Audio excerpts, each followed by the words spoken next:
everyone. I'm Derek Andre. Alongside me tonight, Dylan Cycle, and you're in for a great one here on Wabash Live, presented by the Wabash College Media Center. Tonight we've got a great basketball game. Your Wabash College Little Giants against the Terriers of Hiram College. As I said, Derek Andre in for Clayton Randolph tonight, and alongside me, first time in the booth, Dylan Cycle. Dylan, how you doing tonight? Good, Derek. How are you? Well, I'm doing very well, thanks for asking. Tonight we've got a great game. Hiram College, 7-5 in the NCAC against the Little Giants, 4-8 in the conference. Dylan, this year Hiram's got to be one of the surprise contenders for the North Coast Athletic Conference title. They are. They press well and they force turnovers as they have all year, and they turn those into points. Wabash tonight, as they are just about every game, being led by the big man, the big senior, Daniel Pervlesis. Dylan, you were on this team last year. Talk to us a little bit about what Dan means to this Little Giants squad. Oh, I mean, it's huge. He posts up well. He finishes around the rim well, and if he can get 10 to 15 boards a game, especially tonight against a quality Hiram team, it'll be huge. Dylan, you were also here last year, but being in the stands this year and watching some of the freshmen, tell us what your observations have been then so far. Well, I think he's got an outstanding recruiting class. Jager, Roy, all of them are exceptional. Jager's extremely good shooter and has great vision, and Frank's in there pounding all the time.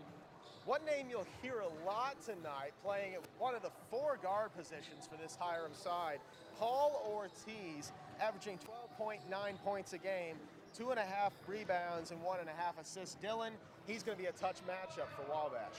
Yeah, I don't know who they're going to put on him. I would assume it might be Perv. Last game against him, he killed him on the boards. He had 15, I think, and 13 rebounds, something like that. Earlier today, Clayton Randolph sat down with head coach Kyle Brummett to talk about this evening's action, keys to the game, and everything basketball. Let's see what he had to say. Wabash head basketball coach Kyle Brummett joins us here on the pregame show. Coach, tonight Hiram comes to Chadwick Court, and then tomorrow Allegheny comes to Chadwick Court as well. You finish off with 3 home games. That's kind of odd, this double header type of weekend. Yeah. It makes the conference season a little odd. We had that right after the new year where we went to Hiram and Allegheny, and that seemed a little bit more normal. You're on Christmas break, guys aren't in class, but having this no game on a Wednesday, back-to-back games on Friday, Saturday, it does make for a little bit of an odd week in the middle of the conference season. So it's a challenge. I think we tried to use it the best we could. Our guys got a little bit more rest this week than they normally would, and hopefully our preparation will be good. You finished up your road schedule last week. You went to Wittenberg and Worcester, split those. Wittenberg, that's a good win on the road. And yeah. Worcester, they're always a tough play on the road. Yeah. Worcester, they're playing as well as anybody in our league right now. They had just beaten Ohio Wesleyan.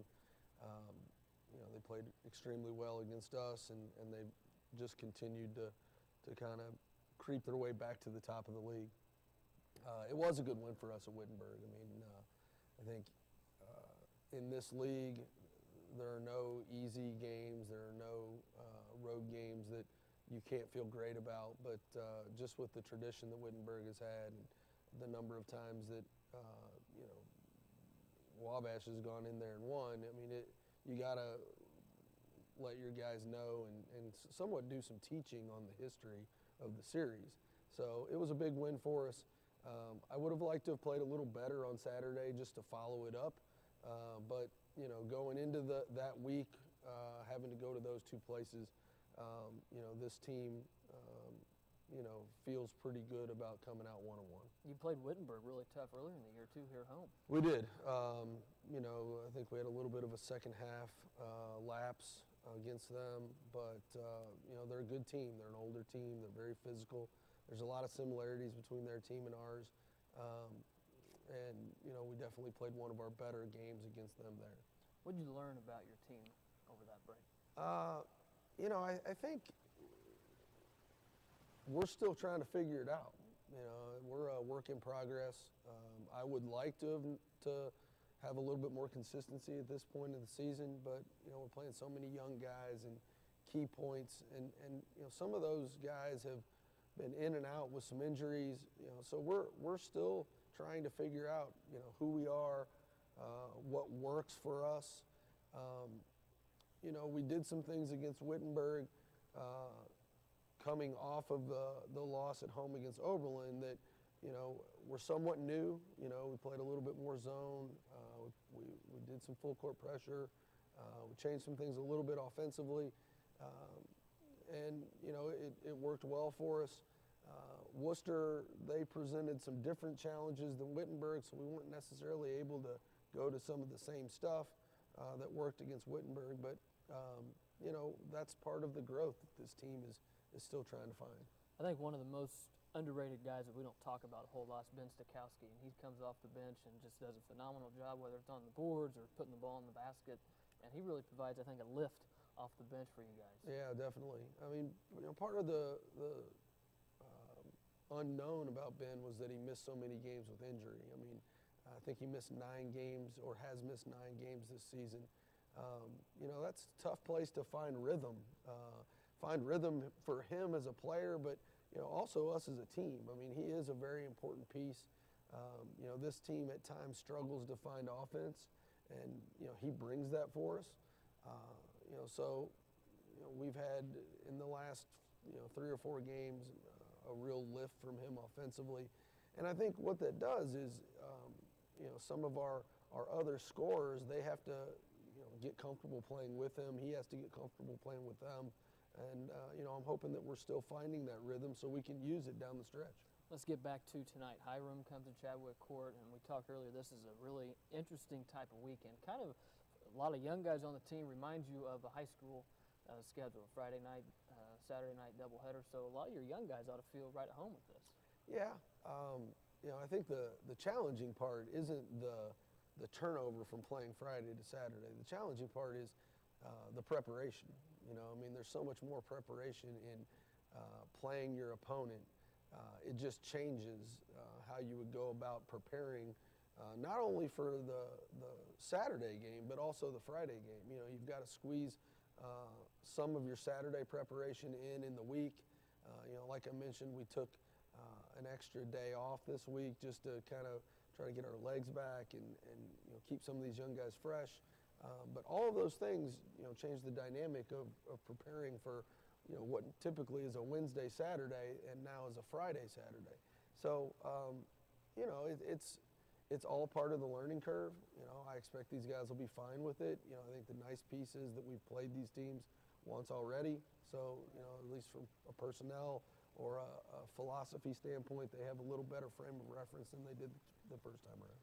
I'm curious, how do you schedule a practice plan for this type of week? This is not something you see throughout the year, so it's got to be hard on you, your staff, the guys. Yeah, well, if you think about a typical week, playing on Wednesday, you get into a fairly regular routine of Monday and Tuesday preparing for a Wednesday. And what we did was, this week we took Tuesday off like we normally would on Sunday, and we prepared Wednesday, Thursday like it was Monday, Tuesday. And I think that's good for a young team because they do find some consistency with what's coming at them in practice. We had to sneak a little Allegheny stuff in, whether they realized it or not, just to have prepared for it. And then, the turnaround will be, how do we perform on Friday, and how does that performance affect, mentally how you got to get them ready for the very next day. We have a few highlights from Oberlin contest a few weeks back here at Chadwick Court.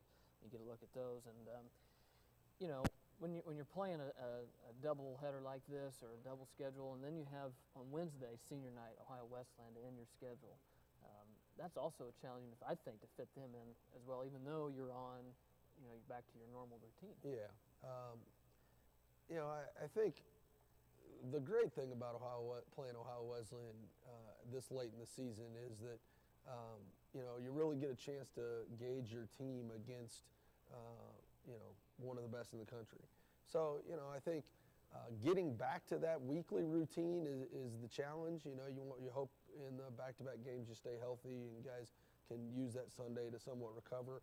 But, you know, as far as preparing and getting ready for Ohio Wesleyan, you know, I think they kind of help get your mindset right because they're so good. Right. You mentioned about resting earlier this week, some of the days, and is there when you're putting together a game plan for this? Do you think about guys that might need some more rest than other guys for this type of a weekend? Well, you know, guys that have logged a lot of minutes. I mean, you know, Jager's played so many more minutes than you know he would have to in a high school schedule. You know, 32-minute game versus 40-minute game. You know, physicality of practice versus high school practice. You know, so I mean, especially when you see guys kind of going through a lull or a slump. You know, you really need to try to get them fresh. I mean, I think our athletic training department does a great job of helping with some recovery things. But, you know, I think as you go down the stretch, you got to work on the things that you're not doing well, and there's got to be a sense of urgency and some intensity about it. But at the same time, you got to do it in a way where you keep their legs fresh. As you're seeing there in the Oberlin highlights, your inside game was almost neutralized in that ball game. Now, Oberlin did have a 6'10", 240-pound guy in Randy Ollie, but how do you get Dan going again this weekend? Well, I mean, we got to put it in there, you know, and a big part of that is playing without turning it over. You know, Hiram's going to bring a lot of ball pressure, a lot of full court pressure. You know, the ideal setting is Dan to be in position to finish the play, you know, but before it gets to Dan, we got to have some guys make some smart plays and some aggressive plays to put him in a position to finish for us. You know, I think Dan's one of those guys that, you know, as the games get bigger, he's going to be more prepared to step up. I mean, he finished the season really strong a year ago. You know, he's playing with a fairly new cast of characters, but Right. He's done a great job leading. And, you know, our guys will continue to look for him and lean on him, and you know, hopefully we'll get a big weekend out of him. How much does the press affect how you get into your offense? I know, you know, it can take, you know, for different teams 5, 6, 7 seconds to get it across, and then the shot clock's down to almost 20. You know, ideally, if you're aggressive, you're not running a whole lot of offense if they're going to put a lot of pressure on you. You know, I mean, it's not a game where you're going to come down and hopefully have 15 seconds left and then try to restart your offense. I mean, our guys need to be willing to be aggressive, to play aggressively, to look for open shots at the end of the press. You know, if you think about it just in terms of paying attention to what just recently happened, Ohio Wesleyan scored 123 points against Hiram last week. It's a lot of points. You know, there wasn't a whole lot of offense at the end of it. It was taking what they're giving you. And obviously, we've got to be ready to make our adjustments. We're not built exactly like Ohio Wesleyan, but you know, if you're just trying to survive the pressure instead of making them pay for it, you know, that's when you get yourself in trouble. At Hiram, before we started turning it over, we had a 12-point lead against them and against their pressure. And you know, our guys got tentative. We weren't as aggressive. We made some careless plays, and then before you know it, you're down 10. You know, so I think that's a big part of the attack is just staying aggressive, looking for scoring opportunities. You know, it's not if they're going to throw the kitchen sink at you with their pressure, you know, you don't want 4, 5, 6, 10 passes in the possession. You want to beat the press. You want to make a good play, and then you want to score on them. What about Allegheny? What do they bring to the table? Some similarities, but some differences. You know, they're gonna be much more willing to play a lot of zone. They will press you, especially if they get behind. You know, they're not quite as athletic. You know, they have some similarities to us as far as you know, personnel. But you know, you do have to continue the theme of getting shots without turning it over. You know, I think if they're going to play as much zone as they have been and they played against us the first time, the pressure isn't as much the issue as it is just seeing a different defense. You know, them being willing to change defensive plans. You know, they'll throw multiple zones at you, and then they'll mix in some man-to-man. and we do that a little bit too, you know. So hopefully that'll help us be ready for that. I'd like to end with 3 keys to Wabash success tonight, and if we can think far ahead. Yeah. Well, I mean, you know, we touched on it. The first one is playing without turning it over. You know, this team needs to be, you know, between 8 and 12 turnovers to be at our A or B game. You know, we're talking a lot about right now comparing how we're playing to how our guys do in class. You know, and none of our guys would be satisfied with getting C's in any of their classes, on any of their tests, or on a quiz. And you know, I felt like in the last 2 weeks we've played on Wednesdays with definitely our A game, and then we followed up on Saturdays with our B game, or with our C game. And that's not going to work in this league. So, you know, you can't turn it over 15, 20 times and get an A or a B. Right. So we've got to limit our turnovers. You know, the next thing is we got to have some guys finish some plays. You know, we've got to be high percentage on those possessions where we're not turning it over. And that's a couple things. One, it's you know, finishing. 2, it's having some guys willing to knock down some shots. I mean, in our wins, you know, not only Ben Stokowski that we mentioned, but Austin Burton. You know, we've even had Ron Ryan and C.J. McMahon come in and give us a lift offensively from the perimeter. And then our inside guys have shot their free throws better. You know, in the second half of the season, Dan's been much better from the free throw line. You know, Evan's been a little up and down. But, you know, we got to make our free throws. That goes along with finishing the possession. And then, you know, I think when you have back-to-back games, you've got to be the one that brings the intensity. You know, I mean, I think the third thing would be, you know, we've got to play harder. We've got to have a great sense of you know, purpose with our level of play, our intensity, and hopefully the students and the community will fill this place on Friday and Saturday, and that will help with that. It's hard to believe we only have 3 home games left tonight, tomorrow, and then Wednesday's our senior night against Ohio Wesleyan. Coach, thanks for joining us. Yep, I appreciate it. You've been watching Coach Kyle Brement here on the pregame show. We're back after this with more.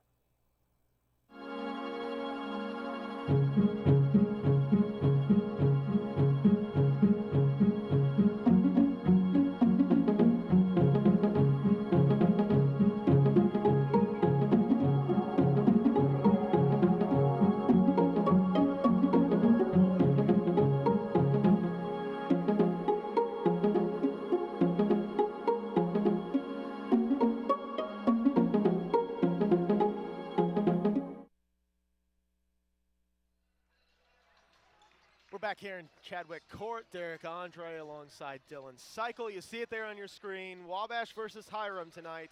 Wabash 10-9 overall, 4-8 in the NCAC. Hiram 13-6 in the overall. 7-5 in the NCAC.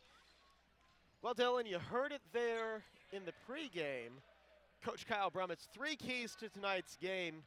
What are your thoughts on those? I mean, I think that's definitely the 3 keys, you know.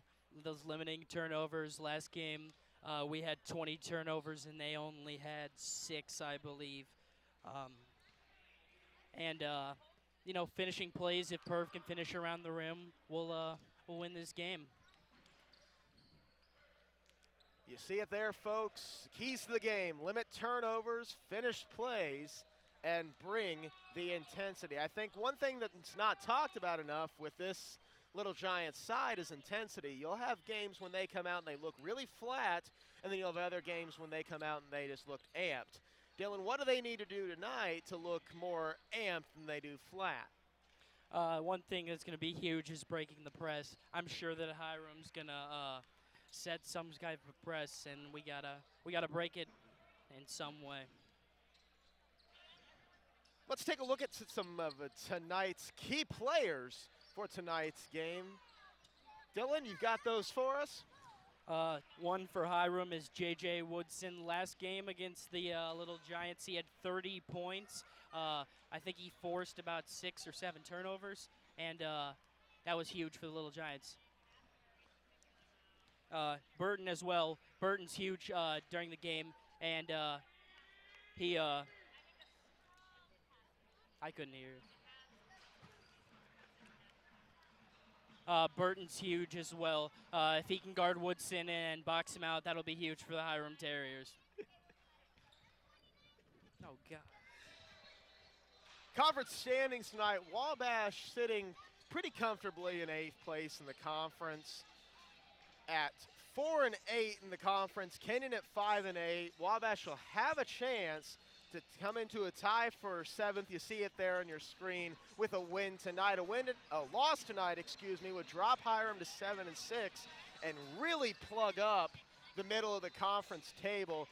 Dylan, going into the last third of the schedule, really, what's Wabash need to do to start climbing the ladder? They need to get some help from guys that aren't bringing it and bringing the intensity like Brum said. If they can get help from the guys that come off the bench, that'll be huge. Just about ready to tip it off. You get a good look there at Wabash's head coach, Kyle Brummett, in his 2nd season here in Crawfordsville. Doing a great job. Tonight we've got a real treat for you, folks.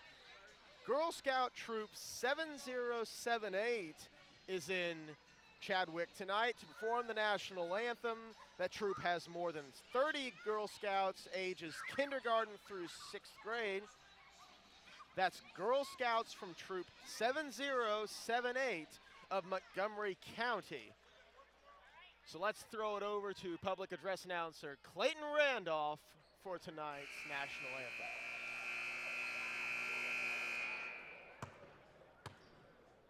Good evening and welcome to the beautiful Wabash College at Chadwick Court. I'm Clay Randolph, your announcer for tonight's North Coast Athletic Conference game between the Hiram College Terriers and your Wabash College Little Giants. And now, please rise as we honor our country and those who protect our freedom. Please join the Girl Scouts Troop 7078 of Montgomery County for the singing of our national anthem.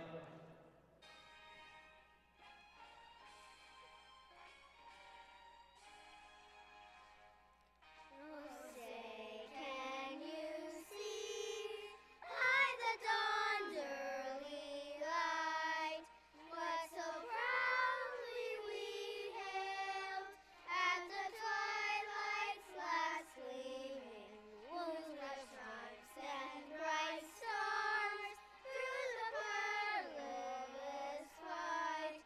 Was the ramparts we watched were so gallantly streaming, and the rockets declared that was bursting in air, gave proof through the night that our flag was still there.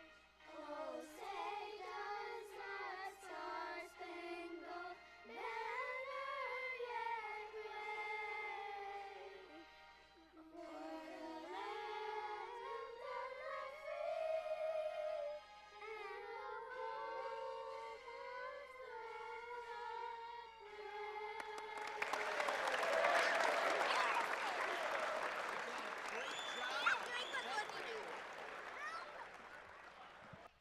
What a tremendous job there by the girls from Troop 7078 of Montgomery County. Let's run through some starting lineups real quick. We'll do Hiram first.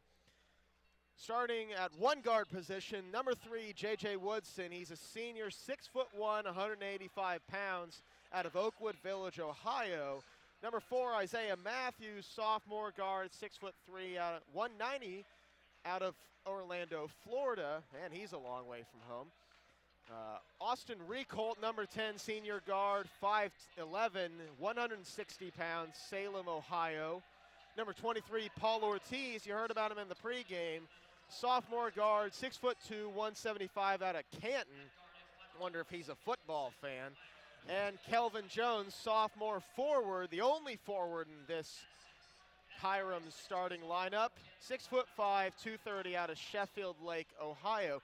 Wabash's starting lineup, pretty usual. Johnny Jager, Duncan Roy, Austin Burton, Evan Frank, and Daniel Pervlesis.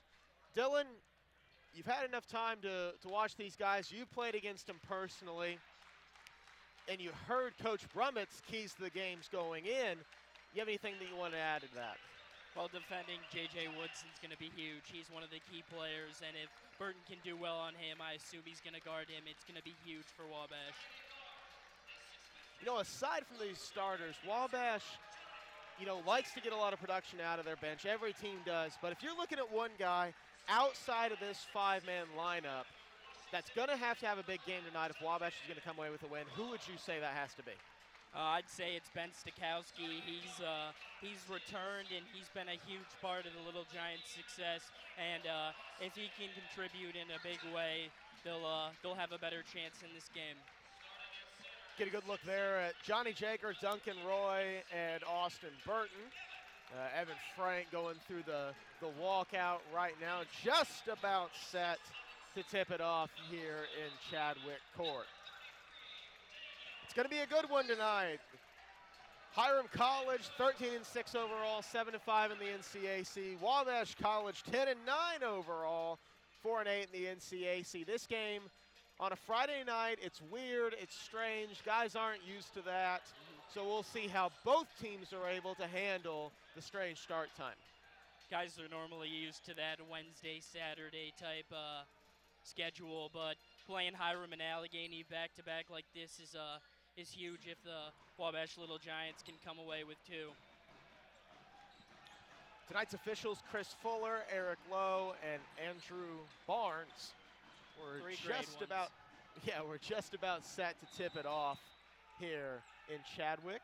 And Hiram comes away with the tip, and we're underway.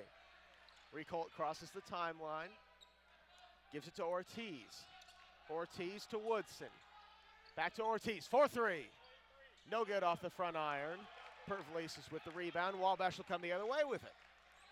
Here's Johnny Jager out between the circles. He'll pull up, let the offense set. Jager to his left. Calling for the screen, doesn't get it into the lane. Runner, it's good for two. Good floater there by Johnny Jager in the lane. Hiram pushed the pace a little bit. Here's Recolt.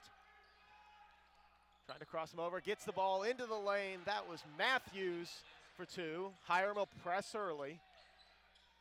And Johnny gets, a lot of contact on the baseline. Burton. Down low to Pervlesis. Pervlesis into the paint. Spin move off the glass. It's good. That's good. Recolt. Down to Ortiz in the corner. Inside to the big man Jones. Back out top to Recolt. Here's Ortiz again. Jones. Go back to Recolt. Ortiz on the wing. Shuffles his feet a little bit. Recolt gets to the baseline. Pulls up. 10 feet and good. Good pull up there by Recolt. They're going to go into the press. Burton inbounds the ball to Jager. Jager gets it back to Burton, and Wabash will break. Burton in the corner on the baseline, kicks it back out, throws it away. It's a costly turnover. Here comes Woodson behind the back. No good on the layup. Ball battered around, and Evan Frank will come away. Burton drives in, and he walked. And the ball got stuck. And that's two straight turnovers for Burton, but one is clearly much worse. Led to a fast break. Lucky that Woodson didn't finish it. Well, you heard it in the pregame, folks. Wabash gotta watch those turnovers today, and Hiram throws it away. Recolt on the turnover there. It looks like he's going to be doing most of the point guard duties tonight. Burton. Hiram's press is interesting. It's a man-to-man, but they trap with the guy that's covering the ball, which is a disadvantage if you have someone taking it out like Perv, but we got Jager taking it out right now. We'll see. Kelvin Jones on the foul there. That's his first, team's first. And we'll do it again. Looks like Hiram's going to back off the pressure a little bit. Kick out to Roy. 4-3. No good off the back iron. And Good stripped by Burton. Oh, my. Burton getting pushed around a little bit. He's trapped and loses it. 4-3, Woodson. No good. Ball battered around. Jones comes away with it. He'll kick it back over to Woodson, and he walked. Right now, both teams are struggling to find their rhythm, struggling to find anything that's consistent right now and turning it over at a high rate. You think that the Friday start has anything to do with that? I don't think so. I just think it's the start of the game. Jaeger crosses the timeline. Gets it over to Duncan Roy. Duncan Roy back to Jaeger on the wing. Inside, Pervlesis backing a man down. Hook shot, it's good. That right hand hook is huge for Perv. If he can get those to go, he'll score 20 at least. There's Recolt. Over to Matthews. Woodson now. Interesting matchup. We've got Pervlesis guarding Woodson. Put some length on him, contest those shots that he's going to take outside the perimeter. Back to Woodson. Gets in the lane. Kicks it over to Matthews. Stripped by Johnny Jaeger. Jaeger crosses the timeline. Gets it into the lane. Starts to drive and just throws it away. Recolt. Layup no good. They're going to say there was contact. Duncan Roy on the foul. His first, team's first, and Recolt will head to the line shooting too. You know, those are the type of turnovers that we got to limit, ones that lead to fast breaks, and I think he should have finished that one. Recolt's first up and good. We'll take a look at that. A little bit of contact there, but he's got to finish that one. And for the Little Giants is Stikowski, as I said. He's going to be huge for them tonight. Roy inbounds the ball to Jaeger and back to Roy. Here's Duncan, a little bit of a trap, and he throws the ball away. Lots of pressure early from this Hiram team, excuse me. Checking in for Hiram, number 5, Joe Caspio, junior center. 6'8", 225 out of Willowick, Ohio.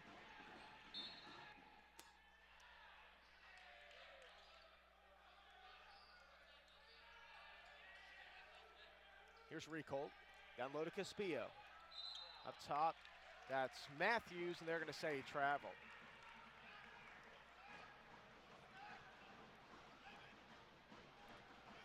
Roy to inbound. He'll get it back to Jaeger.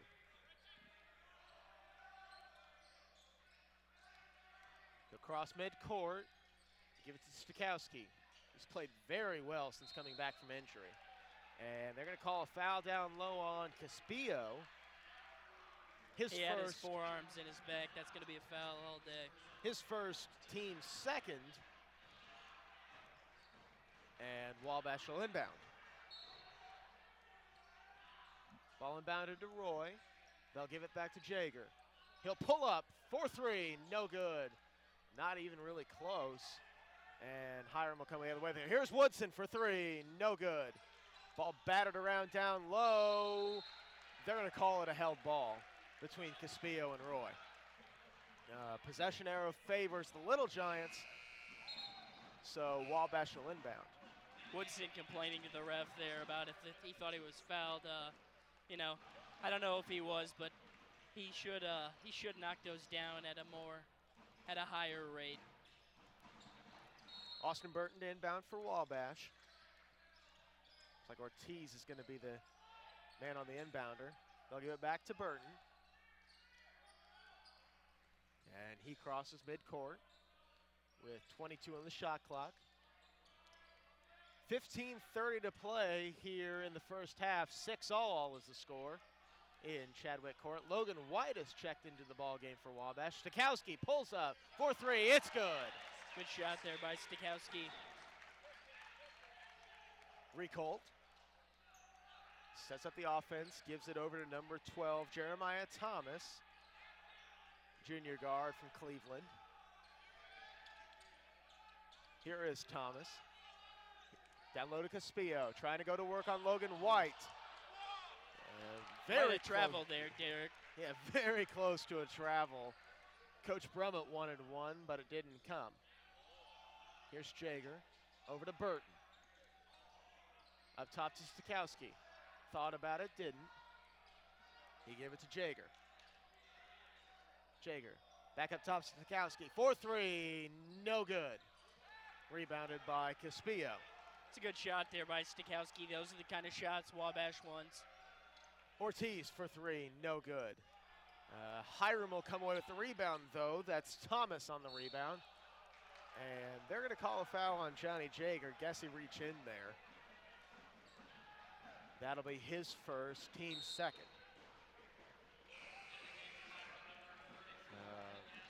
Hockey substitution now for Hiram as Trey Sanders, Ray Gaston, and I believe Woodson came back into J.J. the game. Woodson Yep. re-entered the game, yes. Ron Ryan also into the game for the Little Giants. They'll get Johnny Jaeger a rest. 4-3, that's Gaston, no good. And this Hiram team likes to shoot from the perimeter. 2-3 there by Wabash. If they can force him to shoot outside more, they'll have a better chance of winning this game for sure. Reach in there by Woodson.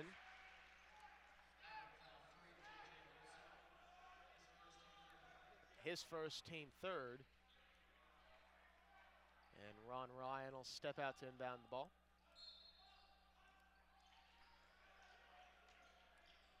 Gets it into Pervalises. Stuck a little bit, goes down in the low block, pulls up, 6 feet, no good. Rebound Logan White, goes back up with it, no good. Rebound Caspillo. Here's Sanders, gets the ball into the lane, kicks back out, Caspillo. Top of the key, no good. Rebound Ron Ryan. Ryan will push the pace a little bit. You heard as Brum said, if we can limit our turnovers but mainly finish, we'll be better. And Logan White's got to finish down there even if there was a little contact. Here's Ryan, out between the circles. Goes down low, looking for Stikowski, finds Pervalises instead. Up with the little hook, and it's good. Big shot there for Dan Pervalises. Pull up, it's 12 feet. It's good from Jeremiah Thomas, and Hiram answers. Wabash breaks the press, and Ron Ryan will slow it up. Looks like we'll see a couple changes for Wabash in the next bad ball. Ryan over to Stikowski, inside, Pervalises. Going to work on Caspillo. Double team, back out Stikowski. Goes up with the runner, no good. Ball batted around, rebound Woodson. I mean, Hiram's a physical team, and we got to take some better shots. That's not necessarily a good shot there by Stikowski, even if he got a little contact. Shot from 12 feet from Jeremiah Thomas is no good. Rebounded by Ron Ryan. And Stikowski throws it away. Dunk there from J.J. Woodson in transition. And those are the turnovers, as Coach Brummett said, Dylan, that you can't have. Yeah, the ones that lead to fast break points like that, that's too easy, and that's what Hiram loves to do. Turnover there from the Little Giants.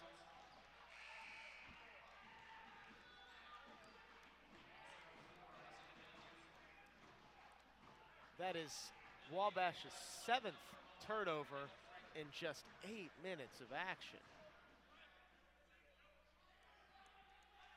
On the bright side, Perv's already got 6 points and 3 rebounds, and he's going to be huge if he can keep this up. Sanders over to Woodson. Down low to Matthews. No good. Air ball. And Wabash will come the other way with it. Inside to Pervalises. Trying to go to work on Matthews. Pulls up. No good. Off the iron. Rebounded by Jones. Sanders outside to Woodson.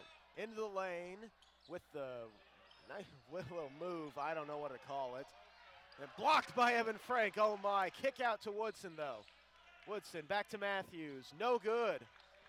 And man, this Hiram team's getting every chance right now. As Woodson will pull it back out to the wing. You know, they like reaching in and forcing as many turnovers as they can. And, you know, right now Wabash is letting them. Here's Thomas, 4-3, it's good. And Hiram takes the lead in this one, 13-11. Here's Ron Ryan. Across the timeline, a little bit of contact there. Burton for three, no good. Rebound. Well, it was either going to be Duncan Roy or Dan Pavlidis, but they took it from each other. Got mixed up and lost it out of bounds. We'll see Jaeger and CJ McMahon come on for Wabash. McMahon getting a lot more minutes now after playing a pretty good game against DePaul here at Chadwick earlier in the season. You know, it's unfortunate they don't have him for more since he plays football as well, but it's huge for him to come in and be physical right now against this Hiram team. Rebounded by Woodson. They'll kick it out to Sanders. Sanders back out to Woodson. 4-3. No good off the front iron. Rebound. Ball still bouncing around. And they're going to call it a held ball.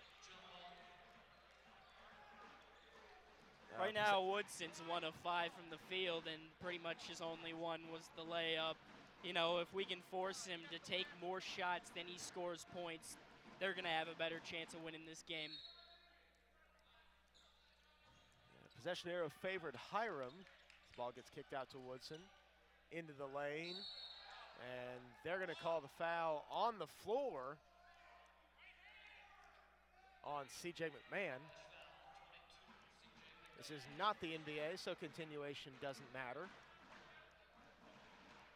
Nor does the travel. Well, no, that won't make this in the NBA. Exactly. Sanders to inbound, tries to get the ball into Jones and does. Back out to Sanders. He'll go over to Matthews. Matthews to Ortiz. Inside to Jones. Jones trying to go to work on. Sneaking under. They got to see baseline in that 2-3. Woodson snuck under there pretty easily, and he should have just stayed on the right side, but instead he came all the way to the left for some reason. Roy gets the ball into Jaeger.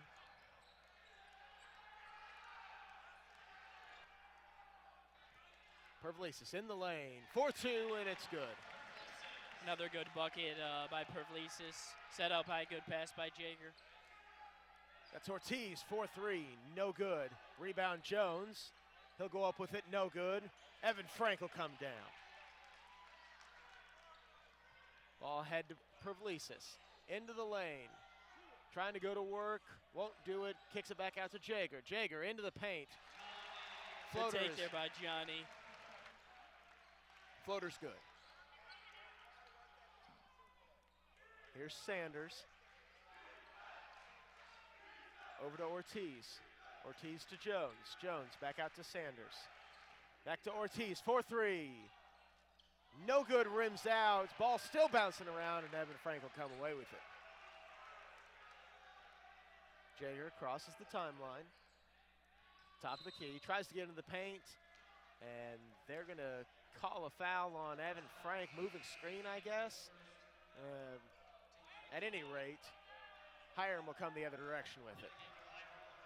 You know, Frank's already got 4 rebounds, and if he can keep this up and box out Jones, he'll have a better chance of winning this game. Here's Sanders. Gets the ball across the timeline to Gaston, but he's fouled by McMahon. That's CJ's second. That seemed like a ticky-tack foul there, Derek. They haven't been calling that when Hiram's been doing it, but when CJ does it, it's a call right away. Doesn't help when you look bigger than most of the other team's guards. That is true. Here's Thomas. Thomas over to Ortiz. Down to Gaston in the corner. Into Jones. It's going to be tipped off Frank there. Sanders to inbound. Sanders will step out for the inbound pass. We'll get the ball into Gaston. 4-3. It's good. There's a deep one there, Derek, but he might have traveled, honestly. Took 1-2. Didn't necessarily establish a pivot foot. Jaeger gets the ball ahead to Pavlidis, trying to go to work. Off the glass and good. Good pass there from Jager. Good right-handed finish by Pervlesis.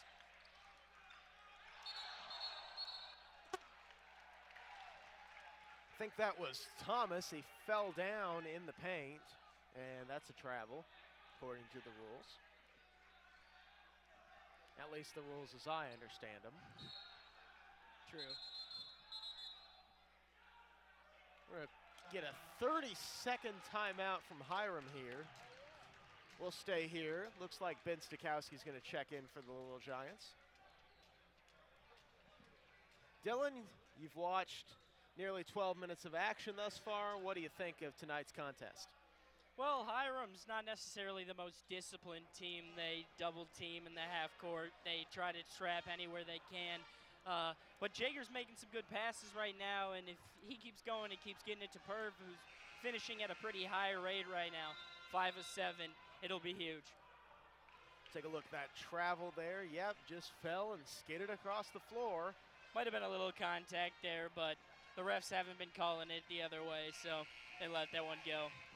17-16, Wabash leads with 8:15 to go in the first half. Derek Andre alongside Dylan Cycle. And they're going to call the contact out top. I think Brum might have gotten his ear earlier and said something, you know. It's Jeremiah Thomas with the foul.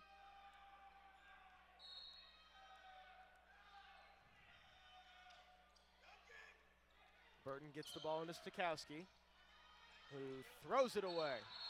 Oh.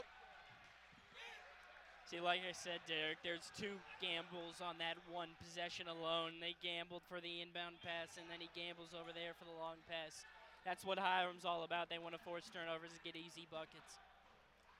They're going to say that Thomas stepped out of bounds, so Wabash will, in effect, retain possession. Jager's got to do a good job of getting open here, using Perv as a screen.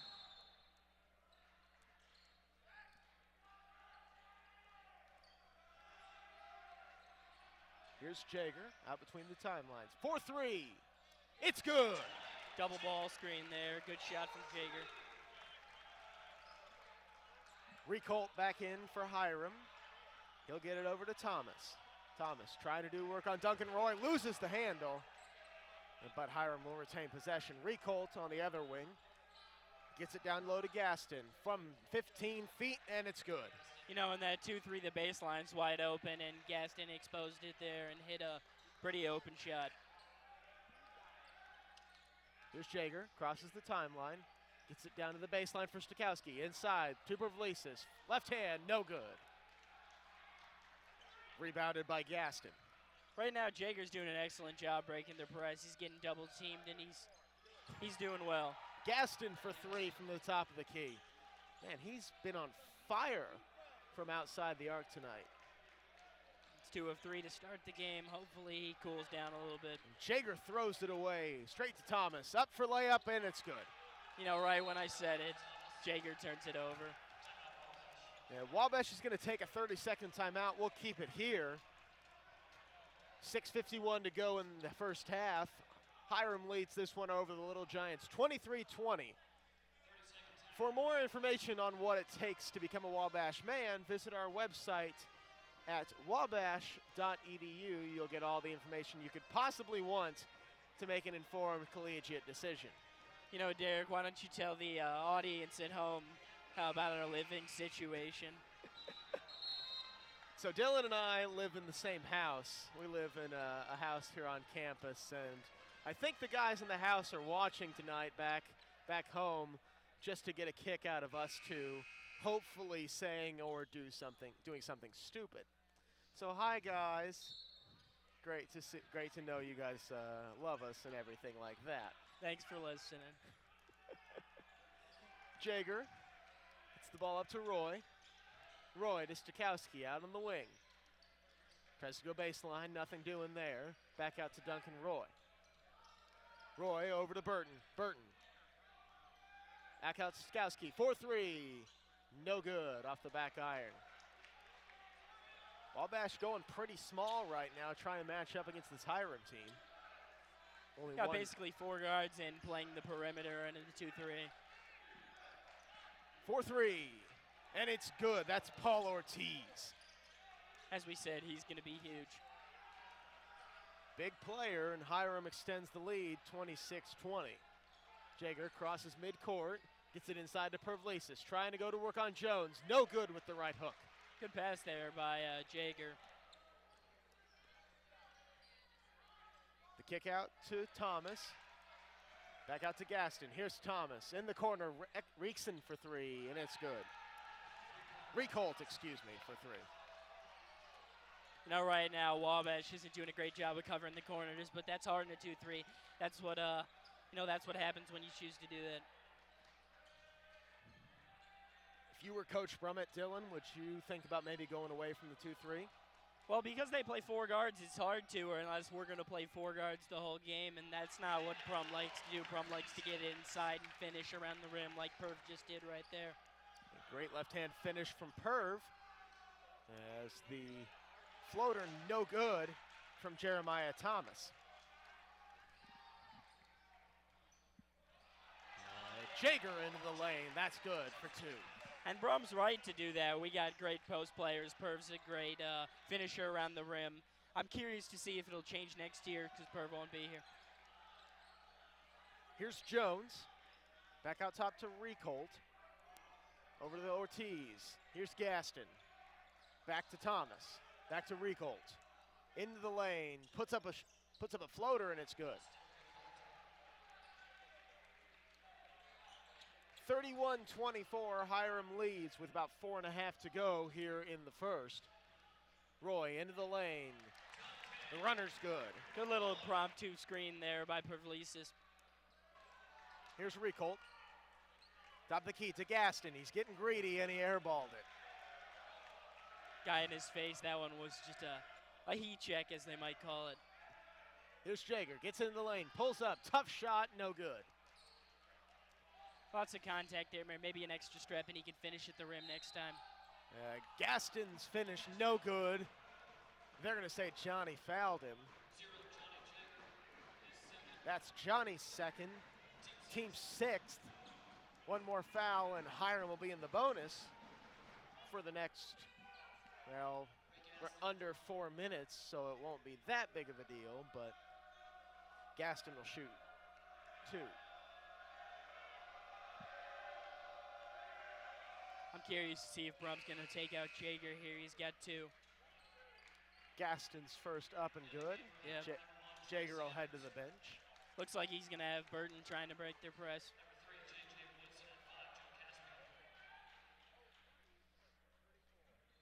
For Hiram right now, it is Gaston, Caspillo, Ortiz, Sanders, and number 3, J.J. Woodson. For Wabash, it is Burton, Frank, McMahon, Roy, and Pervlesis. Isaiah Matthews there checking in for Gaston. I guess the heat check is enough to send him the other direction. And they're going to call a foul there on Woodson. That's going to be his second. They're going to take him out like Wabash took out Jaeger. That'll be that'll be all we'll see, excuse me, for probably both Woodson and Jaeger for the next, well, just under 4 minutes. Royal inbound, gets it into Burton, excuse me.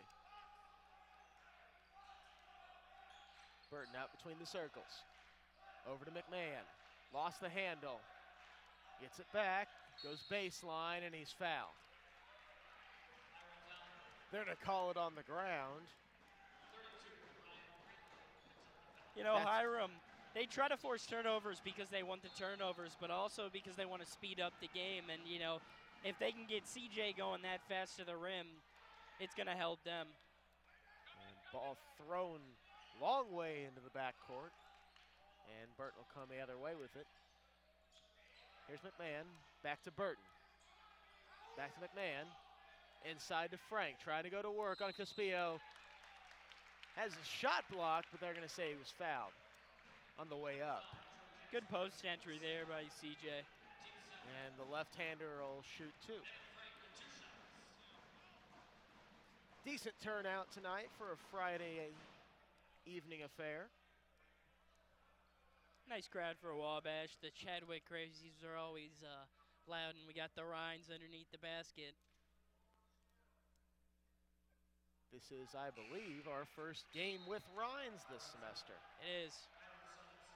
Frank's first is no good. We'll take a look at the foul there. Got him on the body. Mm-hmm. Yep. That's the second for Caspio. And Frank's second is good. Wabash will go into the press.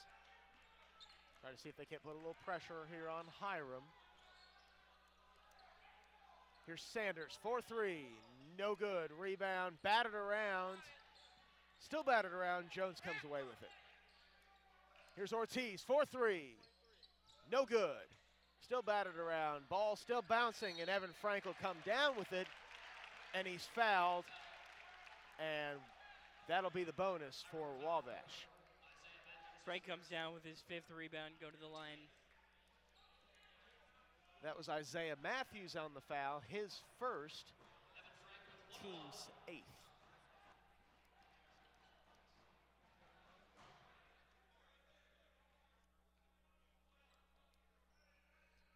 Lefty's first is up, and it's good. Take a look at that rebound exchange. Just ball battered around a lot there. Frank's in there battling, that's huge. You know, he's a big part of the rebounding game for Wabash, and if he can get in there and be physical, it's going to be big. Not just for this game, but down the road as well. Sanders tries to get it down low to Ortiz, and does. There's that baseline you've been talking about, Dylan. It's a good pass there by Sanders. And Hiram will extend their lead back up 35-28 with 2:43 to go here in the first half. McMahon into the lane, tough shot, no good. They're gonna look up here. Ortiz on the fast break, no good. Ball bouncing around, and Evan Frank will come away with it. Ortiz probably should have finished that one. It's his natural hand. He's got to finish that left-handed layup. Here's McMahon, gets his shot blocked. And CJ's maybe trying to do a little bit too much right now, and oh my! They're gonna wave it off, but that was almost a really impressive play. It was, but, you know, goaltending, he's hanging on the rim there. That's interesting. I don't know if they're going to rave it off or not. We'll take a look at it, and Ortiz missed on the first one. It hit him on the way down, so that is goaltending. Yep. But still, man, you got to respect the athleticism of some of these guys on this Hiram side. Here's Ron Ryan trying to clear some space, and he's fouled by Ortiz. They are an athletic team, and they use it to their advantage. And it seems like no matter which way you turn on this Hiram side, they've just got athlete after athlete pouring off the bench. That's the 9th team foul on Hiram with 2:09 to go here in the first half. Jeremiah Thomas will check into the game, as will Ray Gaston.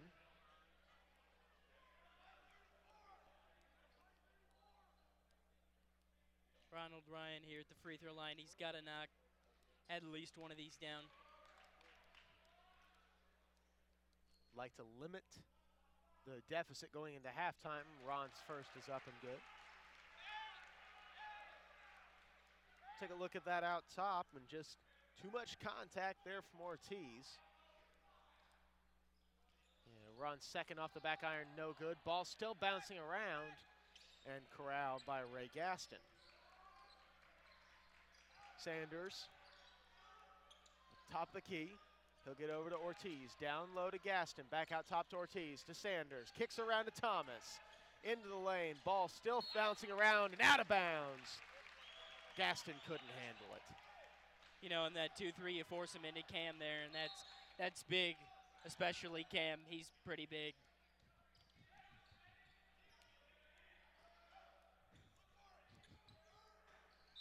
That's a kick ball off of Jeremiah Thomas with roughly 105 seconds to go here in the first half. 104 to be precise. Not a math major, but I can do that one. We might have to call up Wes for that one. Wes Brown, a guy, lives in our house, math major. So, helps me with my econ homework. Here's Ron Ryan. Over to Burton. Back up top to Ryan. Thought about it, didn't. Goes up in the paint and gets a shot blocked. That was Isaiah Matthews with the block. And Ortiz trying to do a little too much. Throws it off Cam there. Yeah, has the turnaround blocked straight out of bounds. Ball thrown up top to Ortiz. Down low to Sanders from 12 feet. That's good.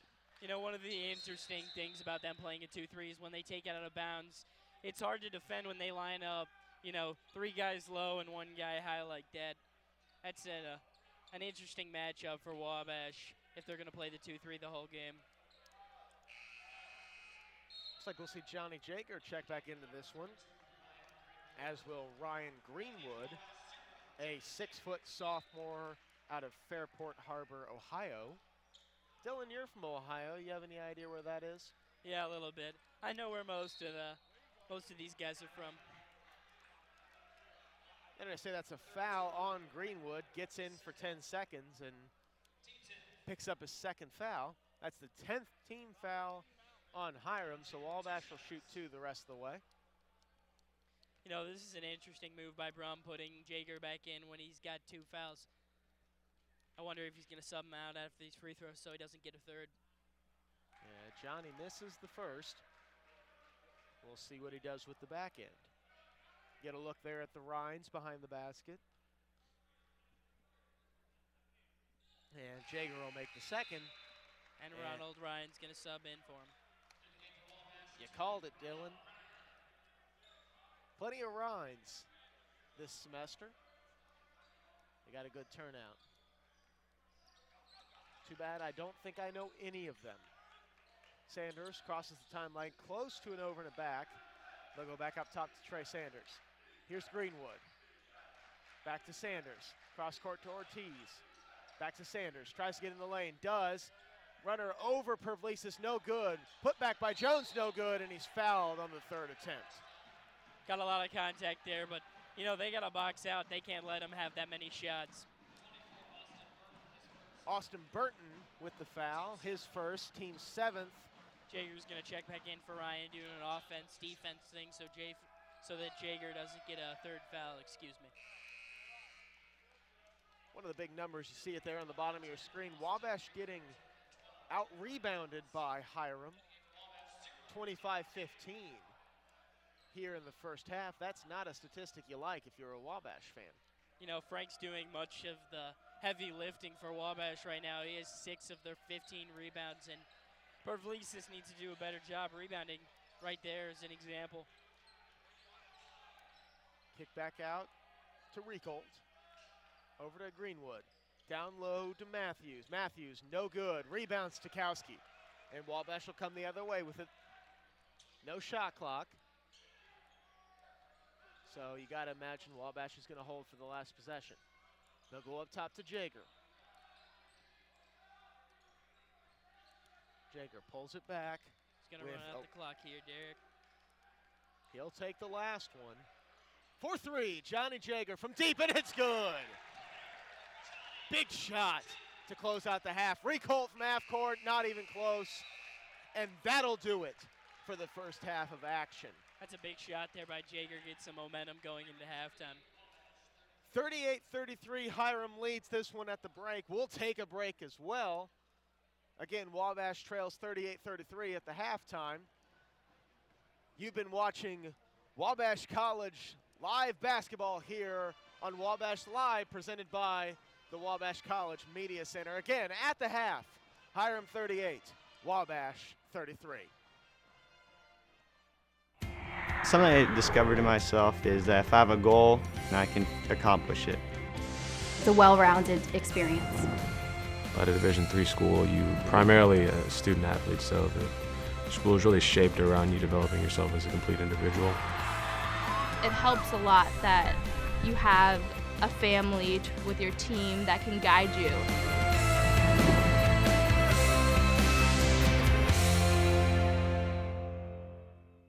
Conveniently located in the heart of campus, the Wabash College Bookstore is your first, best source for showing your little giant pride. From clothing for him or her, to hats, accessories, gifts, school supplies, and more, the bookstore has it all. Whether you're an alumnus, student, parent, or just a fan, come and visit us to find that special something for the Wabash person in your life.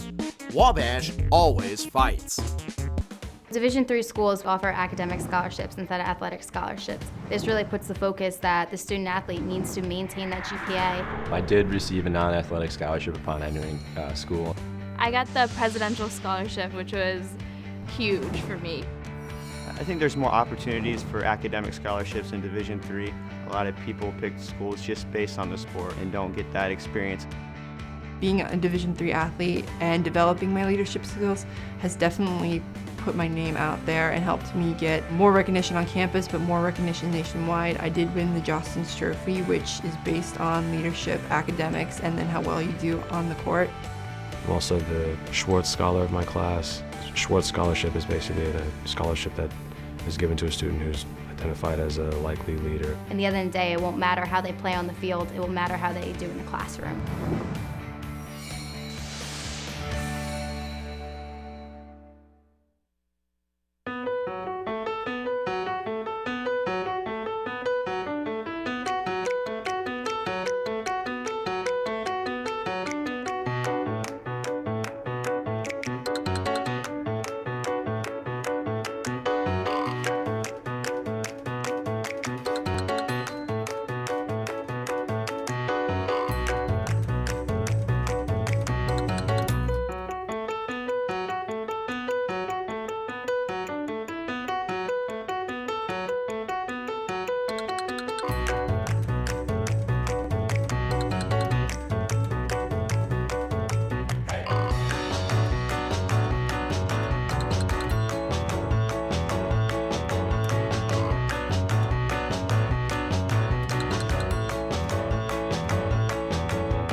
I know sports is important, but having the academic part along with it is a big plus. I've discovered in myself, a newfound ability to overcome adversity at all different angles. At a Division III school is really shaped around you developing yourself as a complete individual. The end result in my mind is you just become a very well-rounded person. Before I came into college, I didn't really think I'd be able to balance so much. It helps a lot that you have a family with your team that can guide you. With a D3 school, there's a lot of time for other opportunities. The coaches expect a lot of you during soccer, but after soccer, that's your own personal time to really find out who you are and other opportunities that you can pursue. By balancing all of my interests, basketball, my leadership skills, and academics, I'm able to better prioritize my life and to manage it.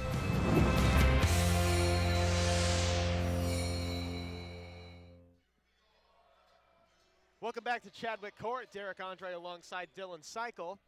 You see it there on your screen. Hiram 38, Wabash 33 at the break. You also see on your screen the Rhines are dancing. I'm not really sure if we can call this dancing, but hey, they're trying. They're performing some interesting ones there, Derek. Yeah, they just did the whip nene before it got back. They also did the Circle of Life. This is great. But, kudos to them. We're going to take a look at some of the highlights from the first half. And, Dylan, if you want to give your thoughts on those as they're going, that'd be great. That's a good pass there by Sanders. Sets up an easy bucket. Hiram's been getting a lot of those. Get a good look there. Baseline drive from Reekholt. That's good. Pervlesis.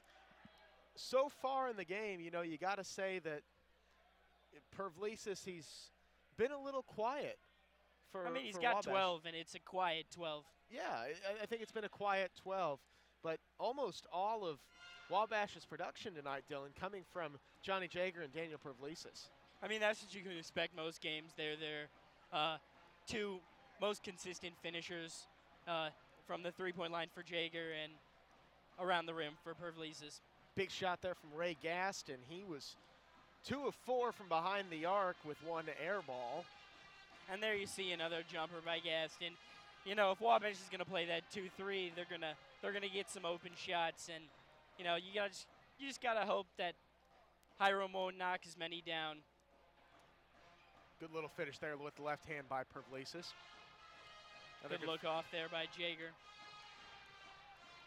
You know, Dylan, we've seen it thus far this game. Wabash getting burned a little bit on the 2-3 from time to time. Almost a great play there from Ortiz there to close the half. If you're Coach Kyle Brummett, what adjustments are you making here in the halftime? You know, I would think about going man-to-man if they're going to play 4 guards. But, you know, if you're going to stay in that 2-3, you got to contest shots better. And your guards got to cover the perimeter better than what they are right now. We'll take another break. 38-33, Wabash trails in this one at the break. You're watching Wabash College basketball on Wabash Live, presented by the Wabash College Media Center.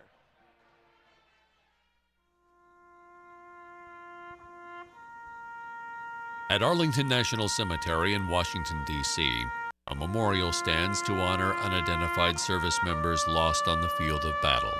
This year, 4 Wabash Little Giants, after an otherwise normal away game, visited the site. And the experience was much more than ordinary.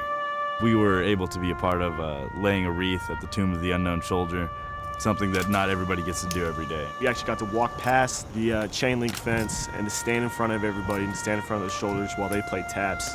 It was humbling, and I mean, it brought chills to your spine. It's very high security, so I mean, the fact that we were able to get in and do something of that nature was just a phenomenal experience. Thinking about all the people you saw walking up to that national monument, all the headstones, all the graves, and thinking about everybody and all the sacrifices that people before us made so that we are able to live the lives we do, it's humbling. I mean, there's no other word that comes to mind other than humbling. Typically, a Division III football experience would not include a 630-mile road trip to Virginia. But because of alumni contribution, the journey for the team and these 4 will be a lasting memory for years to come. Going to this school, there's nothing like it. I think that Wabash has shaped each and every one of us to be a better man, a better student. Football has made us into better leaders, better teammates. To be able to play Division III football and fly all the way over to Virginia and be able to have this experience, stay an extra day, you know, have that kind of funding to be able to do that, I just wouldn't be able to do it anywhere else. I have to give credit to the Flying Wallies, the alumni group, just for everything that they've done to make this possible for us. We're all lucky to have an alumni base that Wabash has because they are so supportive and they really have our best interests at heart. It brings a sense of a family, having people out there in the world to have your back and to be able to provide things and to be able to experience things that not many other people get to do.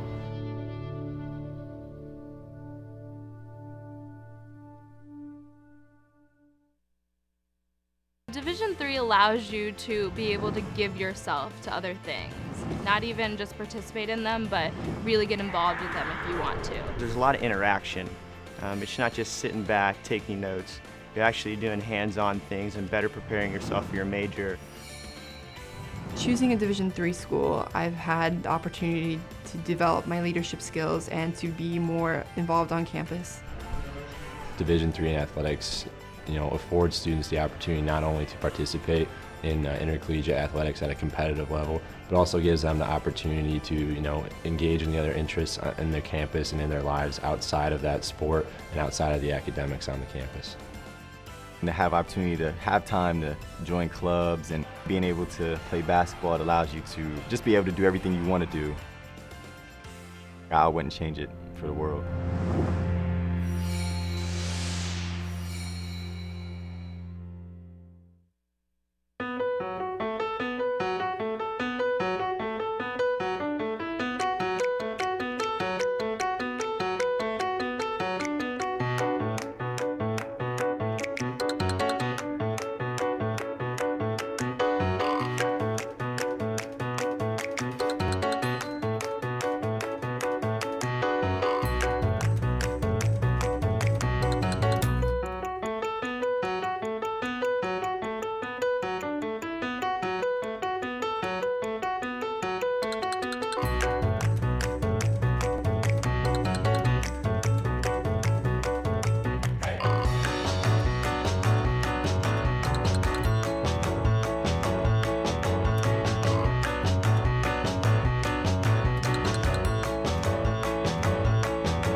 live from Chadwick Court. Derek Andre alongside Dylan Cycle. Let's run through some halftime stats here as Wabash trails 38-33. You see it there. Wabash shot 46% from the floor. Hiram only 35%. But I think the big number that you've got to look at right now, Dylan, for Wabash is the 10 turnovers. Yeah, I mean, they've got 10 turnovers, and I mean, Hiram's not converting off their turnovers, but they're getting more shots right now. I think the other big rebound, the other big number you have to look at for the Little Giants getting out rebounded 27-16. That's not a statistic that you like to see if you're head coach Kyle Brummett. Just got to get in there and bang more, you know. We'll run through some individual stats now. Hiram led at the break by Ray Gaston. He had 10 in the first half. Austin Recolt had 9.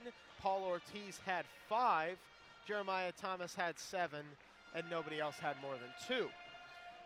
Wabash getting most of their production, 25 of the 33 points from a combination of Johnny Jager and Daniel Pavlisis.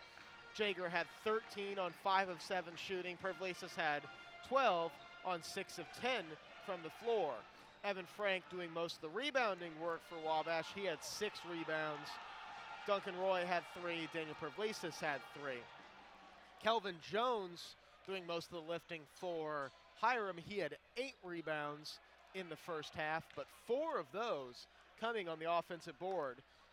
One of the big statistics you've got to look at from that first half, Wabash getting hammered in the offensive rebound department, 11-1, Dylan.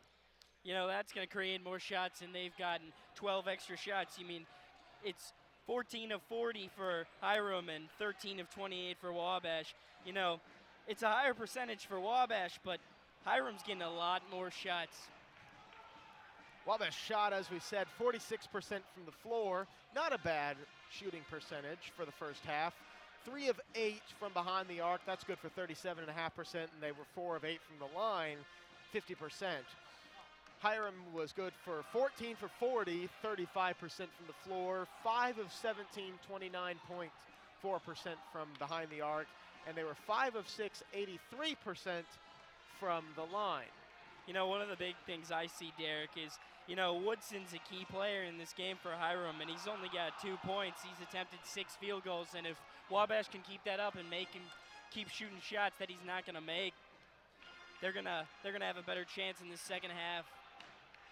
Wabash leading in the points in the paint department, 18-8, but trailing 9-7 in points off turnovers, 4-0 in second chance points, and 6-0 in fast break points, and getting absolutely hammered, 19-4 in points off the bench. You know, in the last game with Hiram, they had 30 points off of our turnovers, and it's huge that it's that close right now. Hopefully they can limit those points off turnovers in the second half. Just about ready to get the second half underway as you get a good look there at the Sphinx Club Rhines and the Pep Band. Right back there. Also at the top of your screen, you've got some faculty members from, I believe, mostly Division I and then one rhetoric professor. Get a good look there in the Hiram huddle. Head coach Chris Kibler, assisted by Corey Grimes. And there's a look inside the Wabash huddle. Head coach Kyle Brummett, assisted by Patrick Sullivan and Ron Hendricks. We love to know where you're listening from. You can email me at dmandre16@gmail.com. That's dmandre16@gmail.com. We'll give you a little shout out here on the broadcast if you shoot us an email. Love to know where people are tuning in to these Wabash Live broadcasts. Wabash with the ball to start the second half. We're underway here in Chadwick Court. 20 minutes to play to decide this one. Kick out to Burton. Thought about it, didn't. Back inside to Pavlisis. Going to work. Left hand, no good. And Hiram will come the other direction with it. Here's Recolt. He'll go over to Woodson. Woodson back to Recolt. Wabash is going to stay in the 2-3. Back to Woodson. Woodson, top of the key. Over to Ortiz. 4-3. No good. Front iron. Ball bouncing around corralled by Austin Burton. As you can sort of see there, Derek, that was a design play coming out of half for Hiram. Good floater there from Johnny Jager. Didn't go down, though. And Hiram come the other way with it. Here's Ortiz, 4-3, no good. Ball batted out of bounds, and they're going to say it's going Wabash's direction.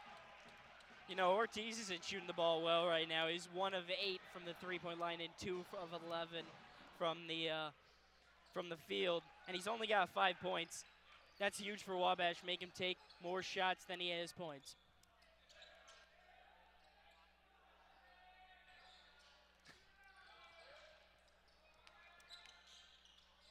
Here's Johnny Jager on the wing. Gets the ball inside to Frank. Left hand off the glass, and it's good.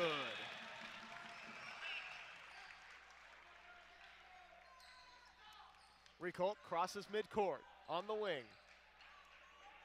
I'll say hello to my grandparents listening down home in Sullivan, Indiana. My parents are listening too there, Derek.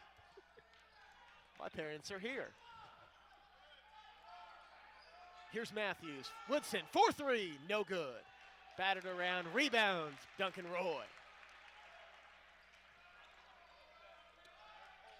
Here's Jager. Kicks it back out to Roy. Roy into the paint. 10 feet. Shot was blocked, though. And ball batted away, Austin Burton. He'll come away with it. Another chance for Wabash. Jager into the paint. Kicks back out to Pervlesis to the rack, and it's good. That was a great gamble there by Burton. A great play to get another shot for Wabash. Huge plays like that, and Wabash has trimmed the deficit to 1.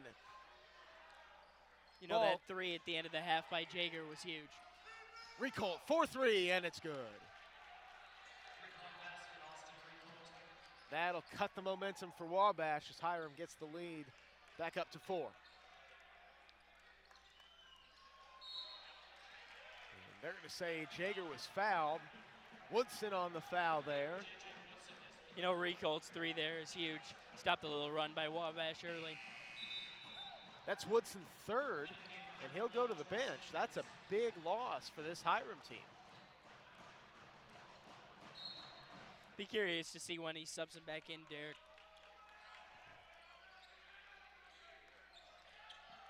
Kick out from Jager to Roy, back to Jager. Going baseline, no good with the runner. Ball batted around, rebound, Jager, 15 feet, and it's good. You know, that's huge there by Frank. He's battling in there for a board. Got a hand on it and got it back out to Jager with a good shot. Here's Trey Sanders. Kick out, over to Recolt, back to Sanders. Ortiz, down low to Jones. Jones, 15 feet, no good. Ball batted around, and it'll stay with Hiram. Coach Sullivan giving some advice there, telling him to keep battling on the boards.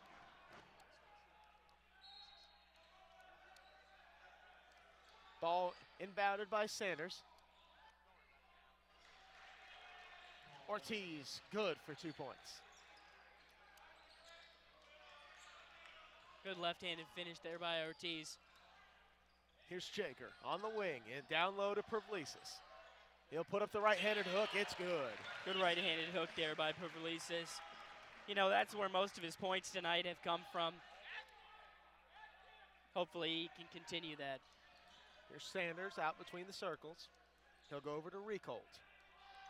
Recolt back to Matthews. Matthews, Sanders. Up to Ortiz, back to Matthews. Down low to Jones. Up top to Recolt. Thrown away, and that's an over and back violation.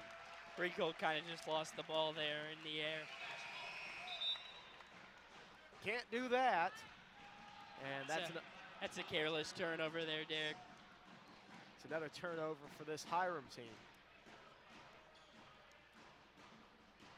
That brings the total to 11 here in the game. As the ball gets inbounded to Johnny Jager.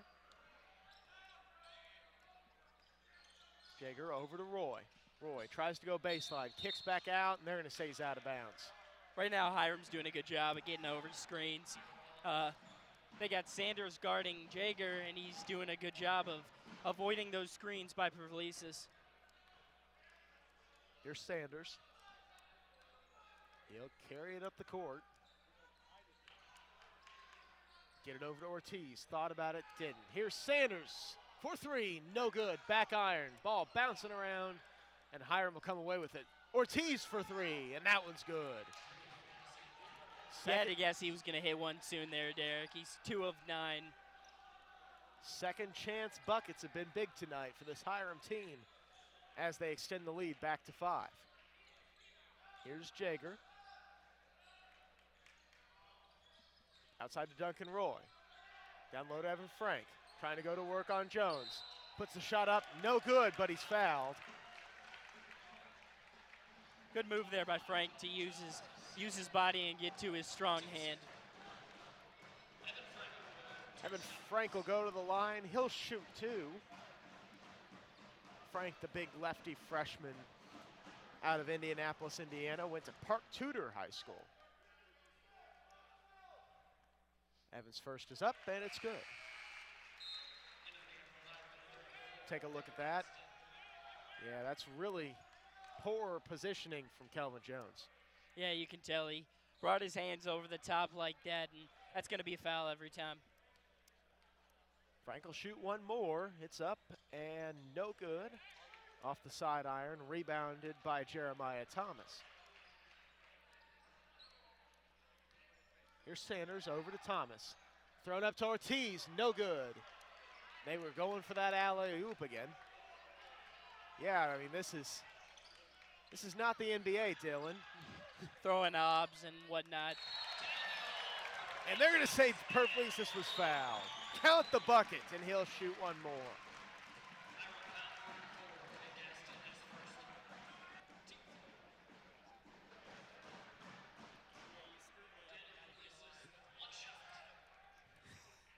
Paul Ortiz, I will say, is not Blake Griffin. Purplesis' shot up and good, and that'll trim the deficit back to 1. Purplesis is 1-1 at the line so far. Hopefully he can get there more. Ball bouncing around. Timeout. Duncan Roy gets it. And it's going to be Wabash basketball. What a play on the pressure from the inbound pass. No, Brum had caught him off guard there and trapped early in what Hiram didn't expect and got a turnover. Timeout for Duncan Roy. It's a 30-second timeout to Wabash.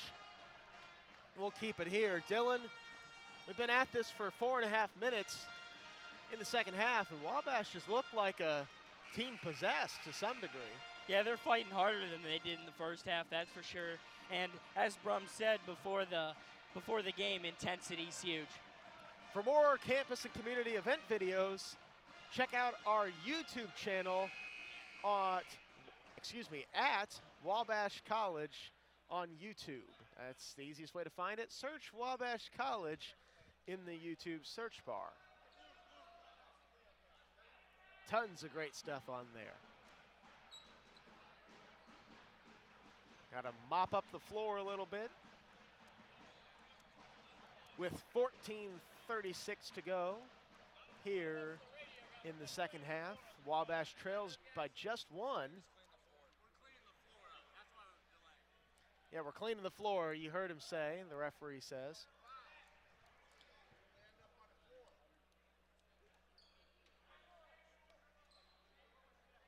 Not really sure what's out there.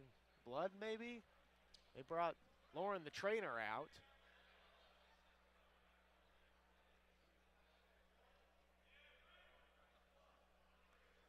See the man there, Brent Harris, Wabash Sports Information Director. He does a little bit of everything, folks. Does a great job with all the kids who work for him. I know we all love him to death.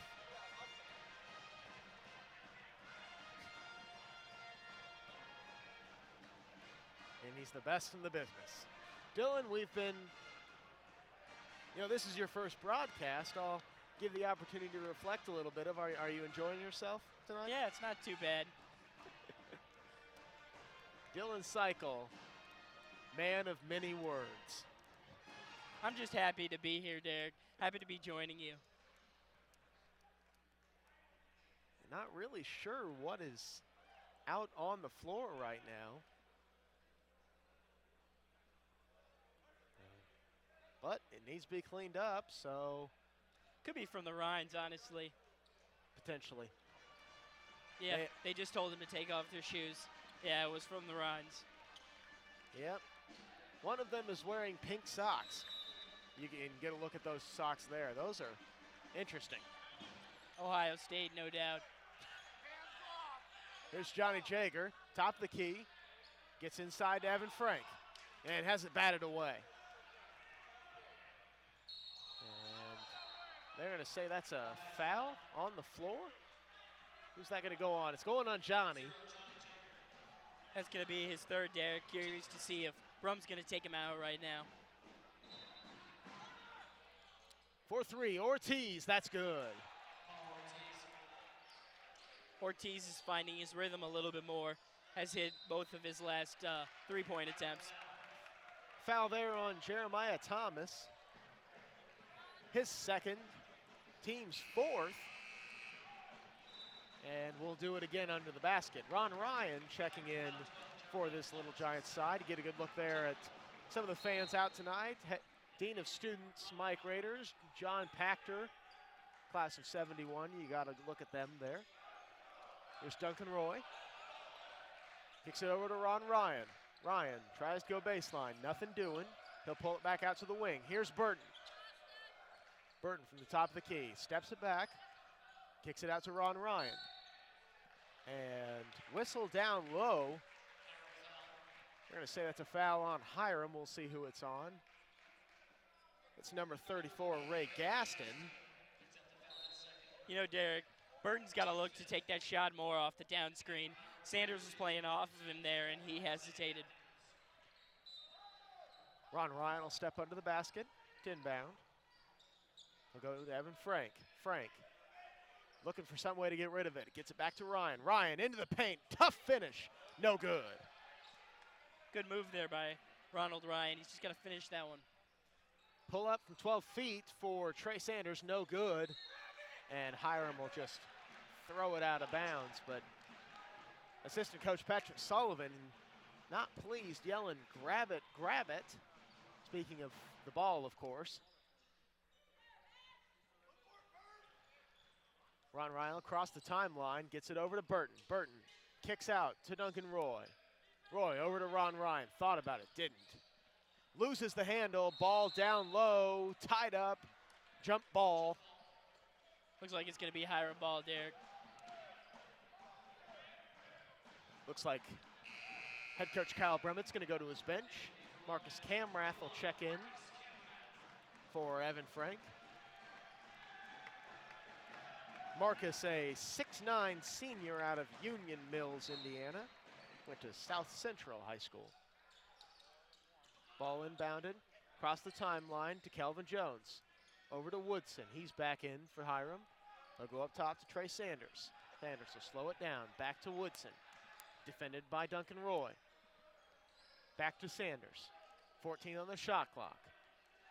Sanders still out between the circles. Taking his time, back to Woodson. Now Woodson, 4-3, no good. Rebound, Ron Ryan. Wabash will push the pace a little bit. Ahead to Duncan Roy with the finish, no good. Camrath with the putback. You know, Wabash did a good job there on defense of matching up better in the 2-3. Down low. That's Jeremiah Thomas in the paint, trying to do some work. Right hand, little hook shot, that's good off the glass. Good move there by Thomas to get Camrath to bite. Here's Duncan Roy into the paint. Tries to put up the runner, no good, no contact. That ball saved from going out of bounds by Burton. Lot of contact there. Kick out to Burton, no good. Shot had it blocked.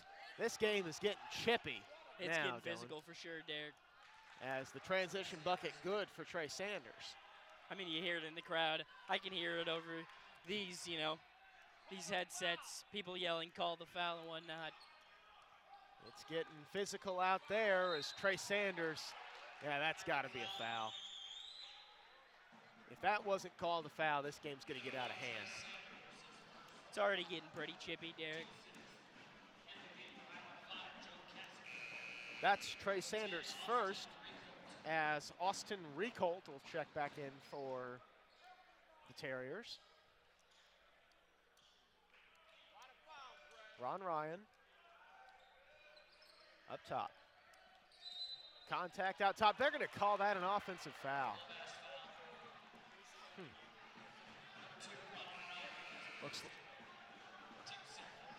You see a big stat there on the bottom of your screen. 23 bench points for Hiram, only 6 for Wabash.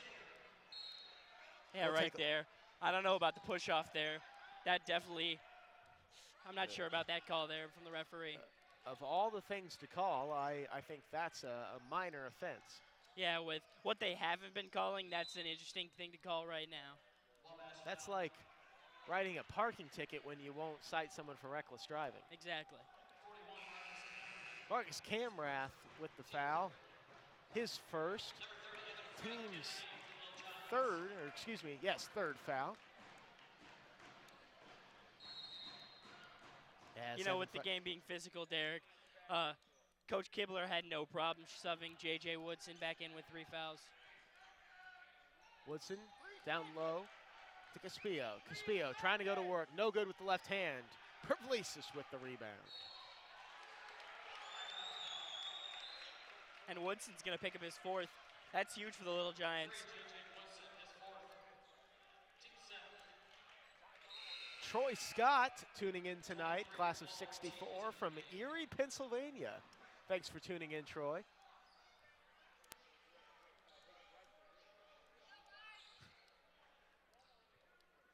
You know, we talk so much in the pregame about J.J. Woodson, Derek, and he's not doing that great right now. He's only got 2 points, and he's attempted 8 field goals.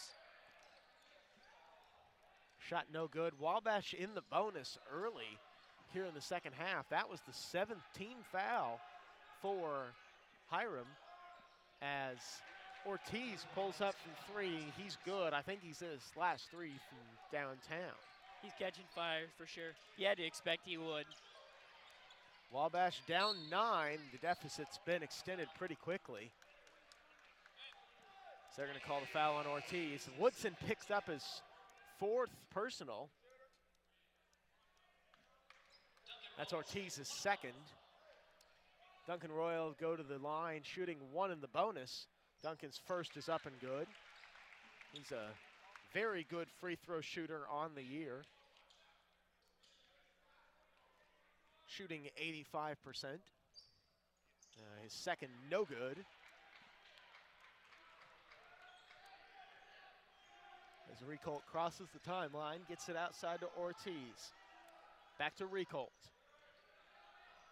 Down low to Ortiz. Baseline for Caspillo. Oh, my. That was good movement in the zone by Hiram. They got it to the middle, and then they got it to the baseline. Heck of a finish there for Caspillo, though. This kick out to Austin Burton. 4-3. No good. Air ball. Straight to the arms of Evan Frank, though. He's trying to go to work. Left-handed off the backboard and good. Great job using his body there. I think Burton might have rushed that shot, honestly. Caspillo down low, right-handed hook shot, no good. Rebound, Evan Frank. Wabash's got to figure out an answer for the athleticism of this Hiram team. They're just picking apart the 2-3 zone. Pervlesis good with the hook shot. Another good turnaround.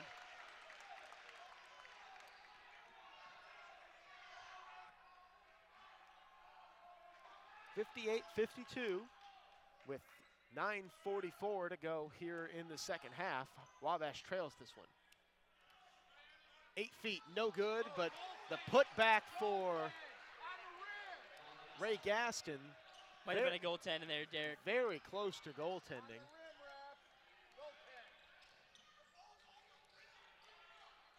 Wabash crosses the timeline. Here's Jager up top. 19 on the shot clock. Gets it down low to Frank. Kick out. Duncan Roy. 4-3. It's good. Good kick out there by Frank. Get a good open shot for Duncan Roy. Wabash cuts the deficit down to 5. Here's Ortiz. Down low to Caspillo. Trying to go to work. Kick out. That's Gaston. It's good for 3. Gaston shooting pretty well from 3. He's 3 of 5 on the night.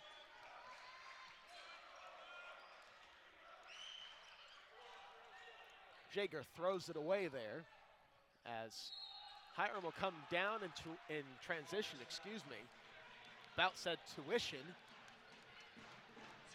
Jaeger's going to pick up his 4th foul of the game.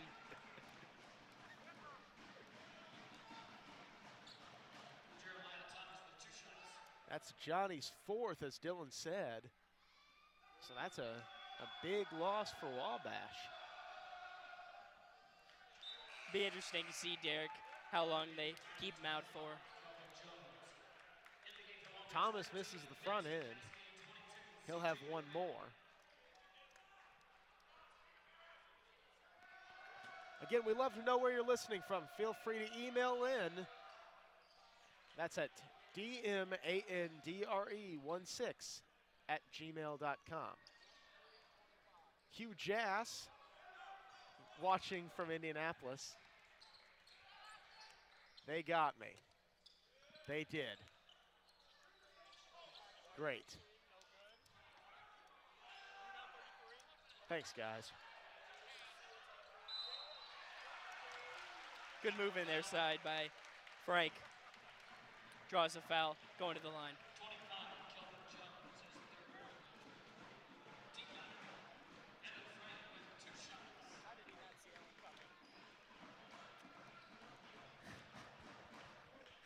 Great. Evan Frank's first shot no good from the line.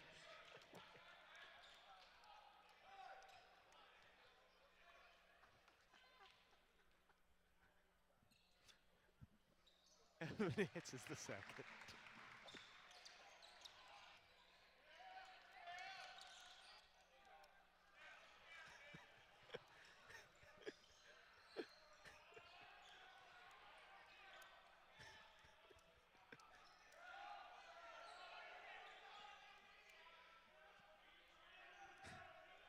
Jeremiah Thomas back out to Trey Sanders now. Back up to Ortiz. Here's Gaston. 4-3, getting greedy. No good. Ball batted around. Rebound, Evan Frank. Frank's in there fighting for the boards.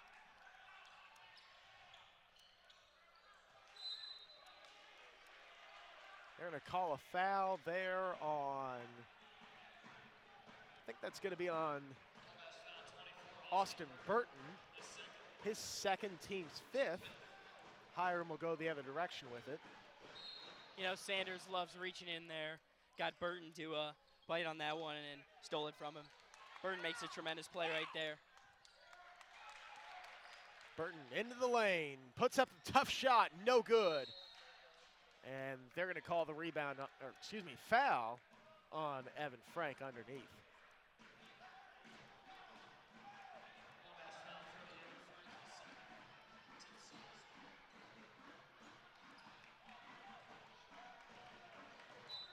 Thomas to inbounded. Jeremiah Thomas to inbound. He'll get it into Sanders. Sanders. Top of the key.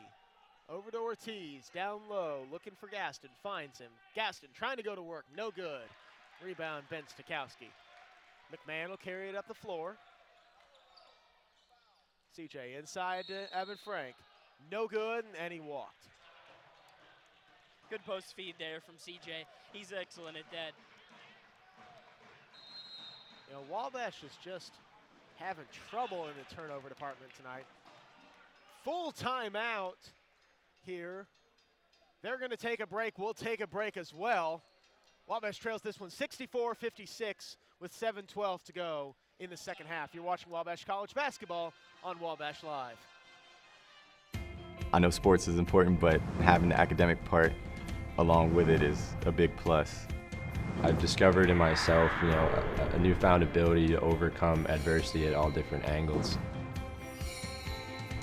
At a Division III school is really shaped around you developing yourself as a complete individual. The end result in my mind is you just become a very well-rounded person. Before I came into college, I didn't really think I'd be able to balance so much. It helps a lot that you have a family with your team that can guide you.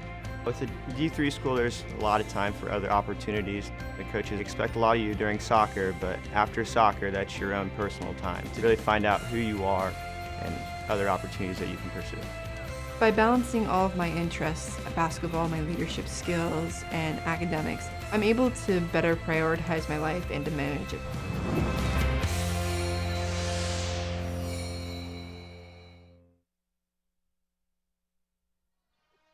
We're back here in Chadwick Court. Derek Andre alongside Dylan Cycle. Oh my. You know, Derek, you've been asking me a lot. What do I think? What are your thoughts on the game so far? Wabash is just making a lot of silly turnovers. You know, this athleticism of this Hiram team's just, you know, really getting to Wabash, I think. Wabash, they're athletic, but they're not the most athletic team you'll see out here, and I really think that the speed with which Hiram's able to play the game is getting to Wabash and making them make these silly mistakes. Yep. Ortiz, 4-3, it's good. Ortiz is heating up from 3. He's hit his last 4. 17 turnovers from Wabash. That's just too many. Here's Ben Stikowski. Wabash looking for a spark, looking for anything. Duncan Roy, 4-3, no good. Ball batted around, rebound, C.J. McMahon. Tough shot, trying to put it up, it's good, down low. Good move there by C.J. You get the big man to bite.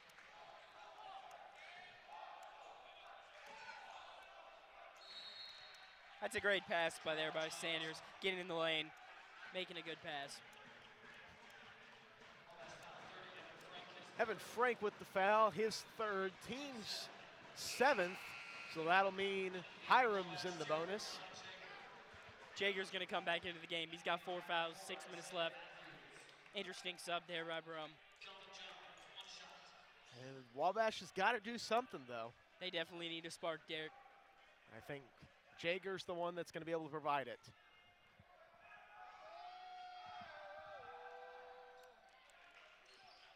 Shot up and good from Kelvin Jones.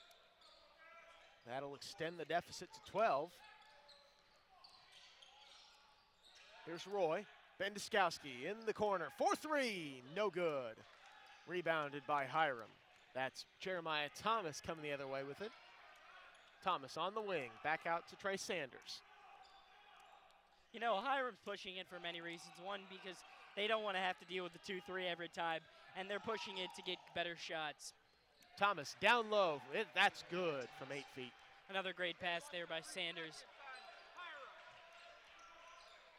Jager, long pass to Stikowski. Sanders has 7 assists in the ballgame. Stikowski good from 15. Thomas pulls up, no good. Rebound. They say there's a push there. And we'll come the other way with it. Excuse me, that's the double bonus for Wabash. Pervalice is going to the line right now. Hopefully he can sink one or both of these. Get a good look there at Casey Edding. Back in the house tonight. He's in the upper center part of your screen. Wabash class of 15. If you watched last year, you heard his name a lot on the broadcasts. He was big for us last year, Derek. Pervalice sinks the first. Get a good look there at head coach Chris Kibler of the Hiram Terriers. Pervalice will have one more.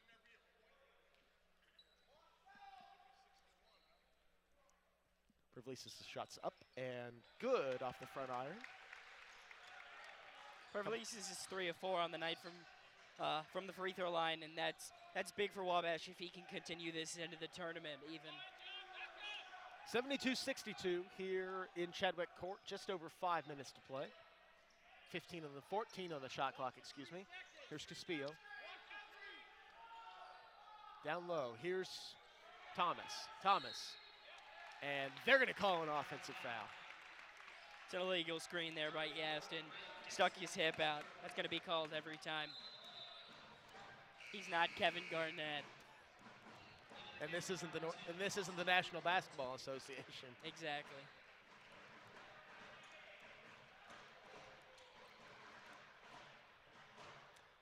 C.J. McMahon to inbound. Jaeger. He'll push it a little bit, get the ball forward off the backboards. Ball still bouncing around. McMahon will come away with it. Stakowski in the corner, 4-3. That's good. That's definitely an impromptu possession there from Wabash. A way to get to the 3. They don't ask how, they ask how many. Exactly.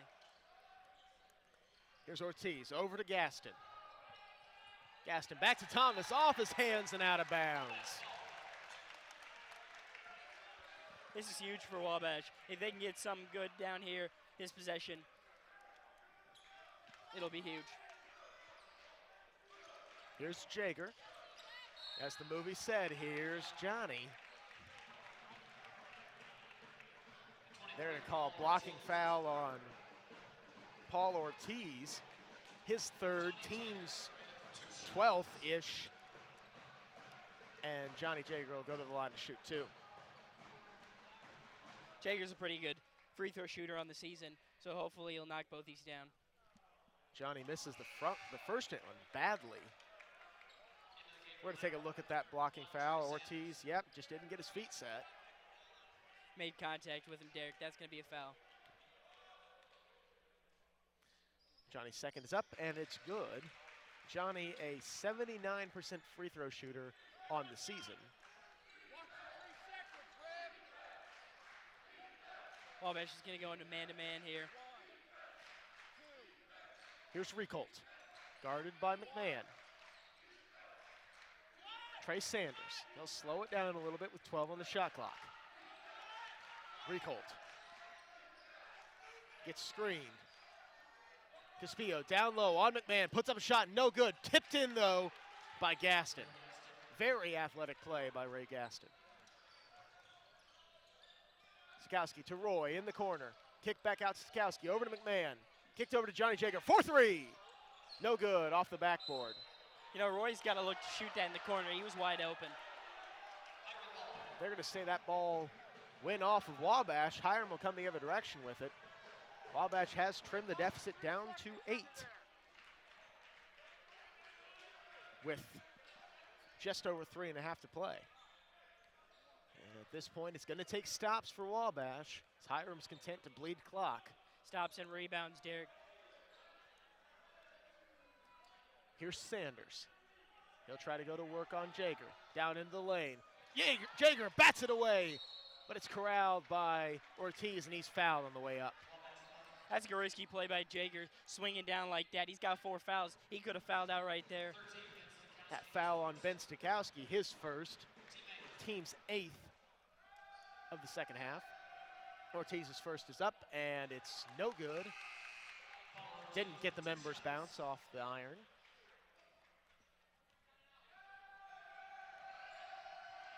Yep, you can just see Stakowski gives him a little of the body.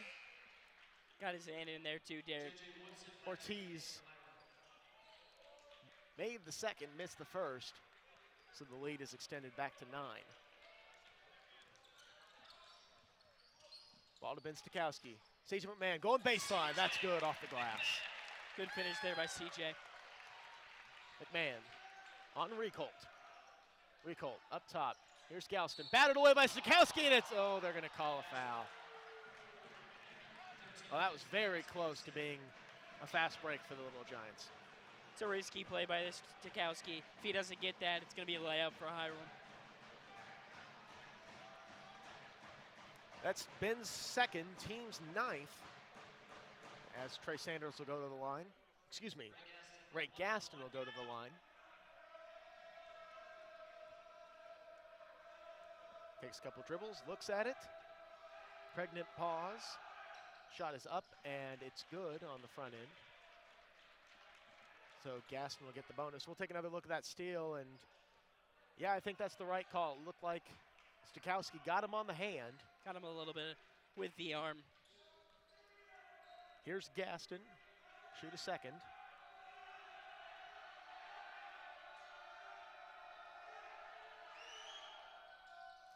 He made them both. And the Hiram lead back up to 9 with just under 3 minutes to play here in the game. Gaston's 4-4 from the foul line. He might not be the one the guy you want to foul coming down the stretch here. A lot of contact down low. And we'll see if they call the foul on. It's on Dan Pervlesis. And Caspillo will head to the line.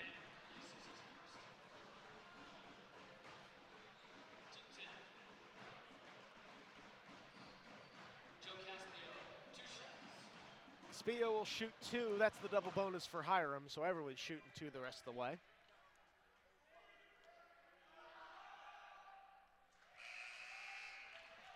Caspillo makes the first. We'll take a look at that play down low. McMahon trying to do something and just Pervlesis gets tangled up underneath. At least he's fighting for rebounds down there, Derek. Caspillo makes them both. This Hiram team, not a great free throw shooting team, only about 61%. Duncan Roy, 4-3, rims out. That close. Trey Sanders will come the other way with it. Stay with us after the game. After the final whistle blows, we'll take a short break and come back for the postgame show. We'll corral head coach Kyle Brummett, get his thoughts on tonight's game, and we'll see what Dylan has to say after it's all said and done. Here's Trey Sanders. Gets down low, off the glass, no good. And that one's off of Recolt. Wabash basketball. Hiram went into that patented Arizona offense to stall some time before getting a shot at the end of the clock. 2:10 to go here in the second half. Pervlesis trying to go to work, down low, is fouled and one. Good move there by Pervlesis. Dan has a chance to trim the lead to 8 with 2:03 to go in the game.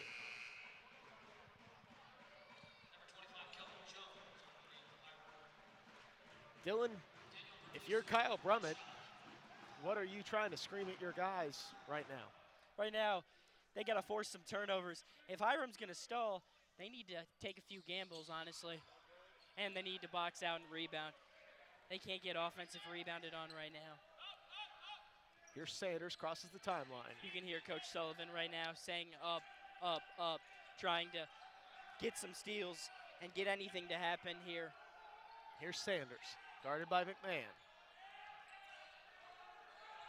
8 on the shot clock. Sanders taking his time, gets into the paint, pulls up, 12 feet, no good. Rebound by, let's see, who is that down there? That's Matthews. Misses the putback, and Stukowski will come away with it. Here's Jaeger. Goes into the lane, puts up a shot, no good. Batted away by Pervlesis. Nobody able to get on the end of it, though. That's where we got to rebound better. If he puts that one in, that's huge for them. You got to box out and get a body on their big men. You got to figure if he makes that one, that's a dagger for the Little Giants. Yeah, it is. McMahon slips, falls. Recolt gives it to Woodson. Defended by Stukowski. Recolt. Back to Recolt. Back to Woodson now. Wabash should think about fouling. With 1:04 to go, Wabash is getting down to the wire. 5 on the shot clock. Woodson into the paint. Ball battered around. Got the shot off, but didn't hit the rim. That's a shot clock violation. Wabash has got to get something good and quick here, Derek. 52 seconds to go. Who are you putting the ball in the hands of right now, Dylan? You got it right in the right guy's hands right now. Pervlesis down low, going to work. Is fouled and one. Those two guys, they're huge right now. Jaeger and Pervlesis. Put in one of their hands and see what they do. Pervlesis has a chance to trim the lead down to 6. Looks like we're going to do a little bit of defense-offense work here as Ron Ryan's going to probably check in for Johnny Jaeger. And Most likely to foul Derek because Jaeger has 4, and if he can sub him in, he can foul their worst free throw shooter. Take a look at that move by Pervlesis. Great little spin move up. Tough finish and gets it to go. Just like I said earlier, Derek, when he's coming over with his hands like that, it's going to be a foul every time. 45 seconds to go here in this one, 44.6 to be exact. Dan Pervlesis at the line. One shot,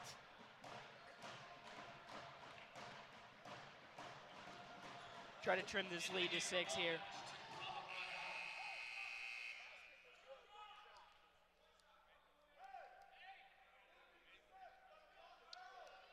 Not really sure what the delay was there, but ball in Pervlesis' hands now.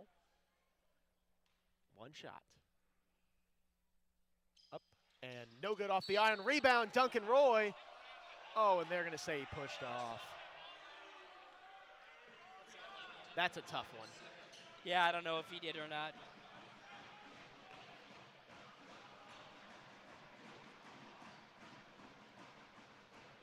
We'll take a look at that push off. Here's the shot from Pervlesis. Yeah, he got his forearm in his back there and extended. Yep. You know, refs are trained to look for stuff like that even in this crucial moment in the game. A little bit of contact down low, and that's enough to do it. Ray Gaston to the line. Up and good with the first. But then again, Derek, you got to think of how they've been calling this game.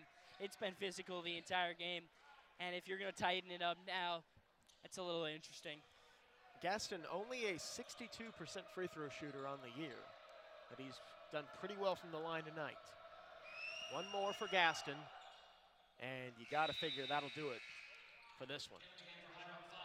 44.1 seconds to go, but trailing by 9. It's going to take a minor miracle for the Little Giants. Reggie Miller asked Derek. Jager's layup no good. That ball out of bounds, though. Hiram will come the other direction with it. You got to figure that Wabash probably shouldn't foul Gaston anymore. He's 6 of 6 from the line.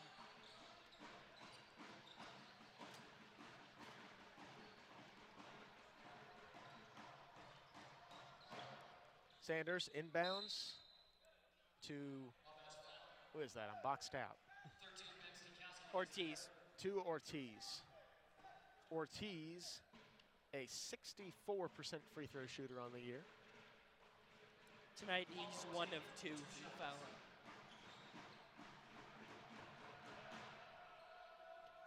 Isaiah Matthews is the one you want to foul if you can. He is only a 35% free throw shooter on the season.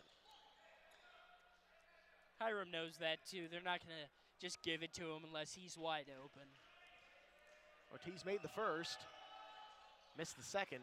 Rebound, Ben Stakowski. Wabash will have to go with pressure here. Stakowski puts up a quick shot, has it blocked. Rebounded by C.J. McMahon. Pulls up from 12 feet, no good. Everybody's forcing shots, and that'll, in effect, do it for us here in Chadwick Court. Duncan Roy with the foul there on Recolt. Recolt to go to the line. He'll shoot 2. So we're going to see Joey Linke check into this one. That's Duncan's third. Again, stay with us for the postgame show. After the game, we'll get Coach Kyle Brummett's thoughts on tonight's contest against Hiram.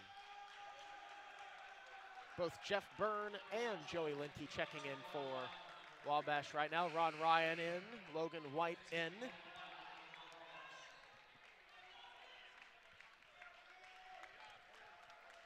A junior and 4 freshmen for the Little Giants right now.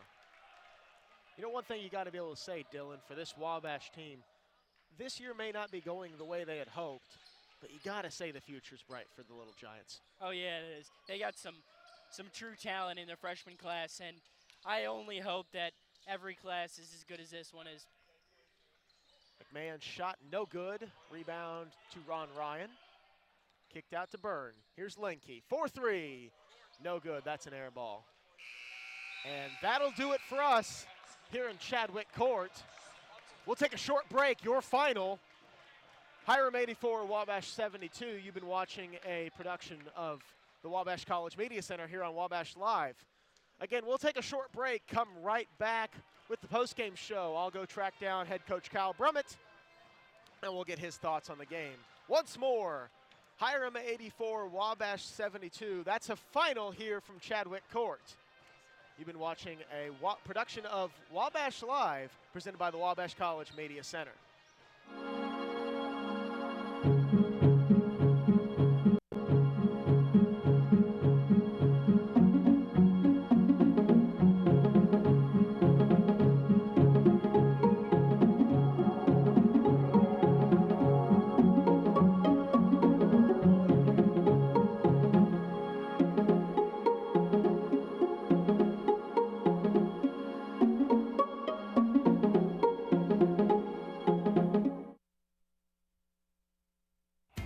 Something I discovered in myself is that if I have a goal, then I can accomplish it.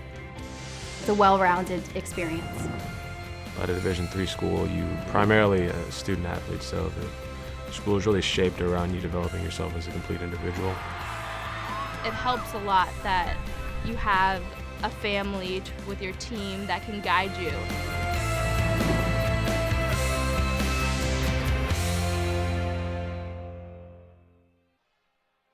We're back here in Chadwick Court. Derek Andre, I've tracked down head coach Kyle Brummett. Coach, thanks for sitting down with us. You know, tough loss tonight to a pretty good Hiram team. You know, what are your initial thoughts on the game? Hiram, they played well. They played hard. I didn't think our effort on the backboards in the first half was nearly what it needs to be. Obviously, too many turnovers in the first half.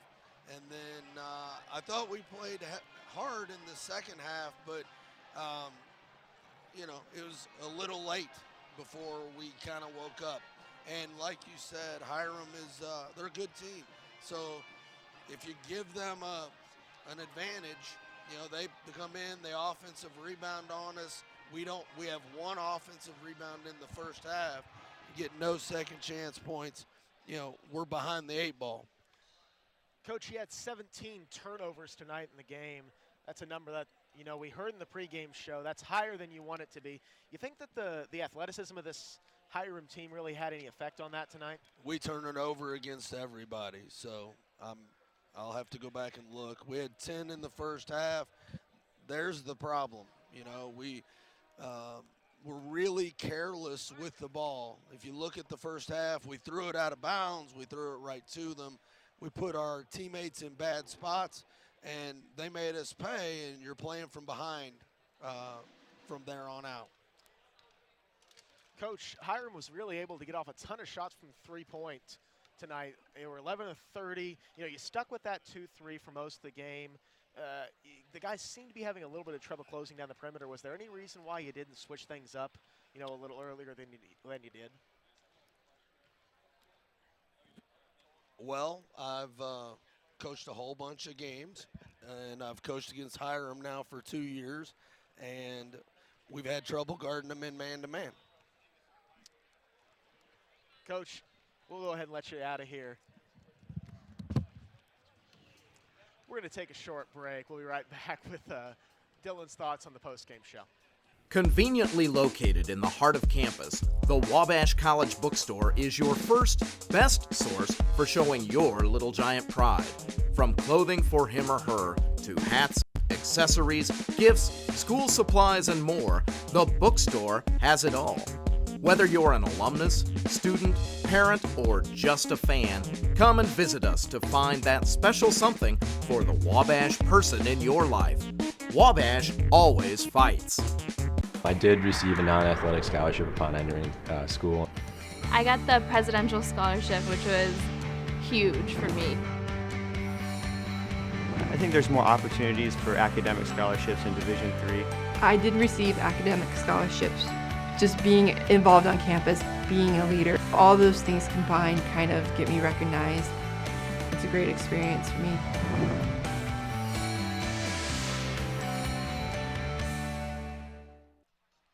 We're back here in Chadwick Court. Derek Andre alongside Dylan Cycle. Dylan, you know, we watched a lot of basketball tonight. What are your kind of final takeaways from tonight's game? Well, it was hard to guard Hiram man-to-man, and as you heard Coach Brummett say, he thought the 2-3 was going to work better, and, you know, I can't disagree with him. They play 4 guards who rebound well, and that's hard to guard for sure, which is why they're one of the more surprising teams in the NCAC this year. You know, 2 guys that you really have to look at for Wabash tonight, Dylan, Daniel Pavlisis and Johnny Jaker. Dan had 27 tonight. Johnny had 16. That's a lot of production out of 2 guys. And while they're your best players, it's got to concern you a little bit whenever you're getting so much of a percentage of your production out of just 2 guys. Well, they look to Perv huge inside, and he's their main inside finisher, and Johnny's controlling the ball most of the time. So it's expected that they have most of the points, but they are our 2 key players. Paul Ortiz tonight was huge for Hiram. He had 21 in the contest. Dylan, you know, we talked about him in the pregame. Was it anything that you didn't expect to happen? Nope, not really. We kind of talked about him more rebounding the basketball like he did last game, but he didn't really do that this game. He started off a little cold. He was 1 of 9 from the 3 to start, and then he hit 4 straight threes, got him going, and really got Hiram a bigger lead and gained them the win almost. Dylan, any final thoughts from tonight's game? Nope, Derek, it's been a pleasure. Well, we'll be back here tomorrow night. Wabash takes on, Allegheny here tomorrow night. I believe that's a 7 o'clock tip. You see there on the crew tonight, your technical director, Austin Myers, replay operator, Ryan Carnes, Carlos Rios, graphics operator, our audio mixer, the man, Adam Phipps, camera 1, Dominic Rivers, Ben Kramer on camera 2, Kendall Baker, the man in front of us on camera 3, and Tu Nguyen, he's on camera 4. Thank you from all of us. 3 o'clock tip, tomorrow. I was wrong. You can tune in right here on Wabash Live to catch that one. So for all of us here in Chadwick Court, I'm Derek Andre alongside Dylan Cycle. Thank you so much for tuning in. We hope we'll see you tomorrow. So long, everybody.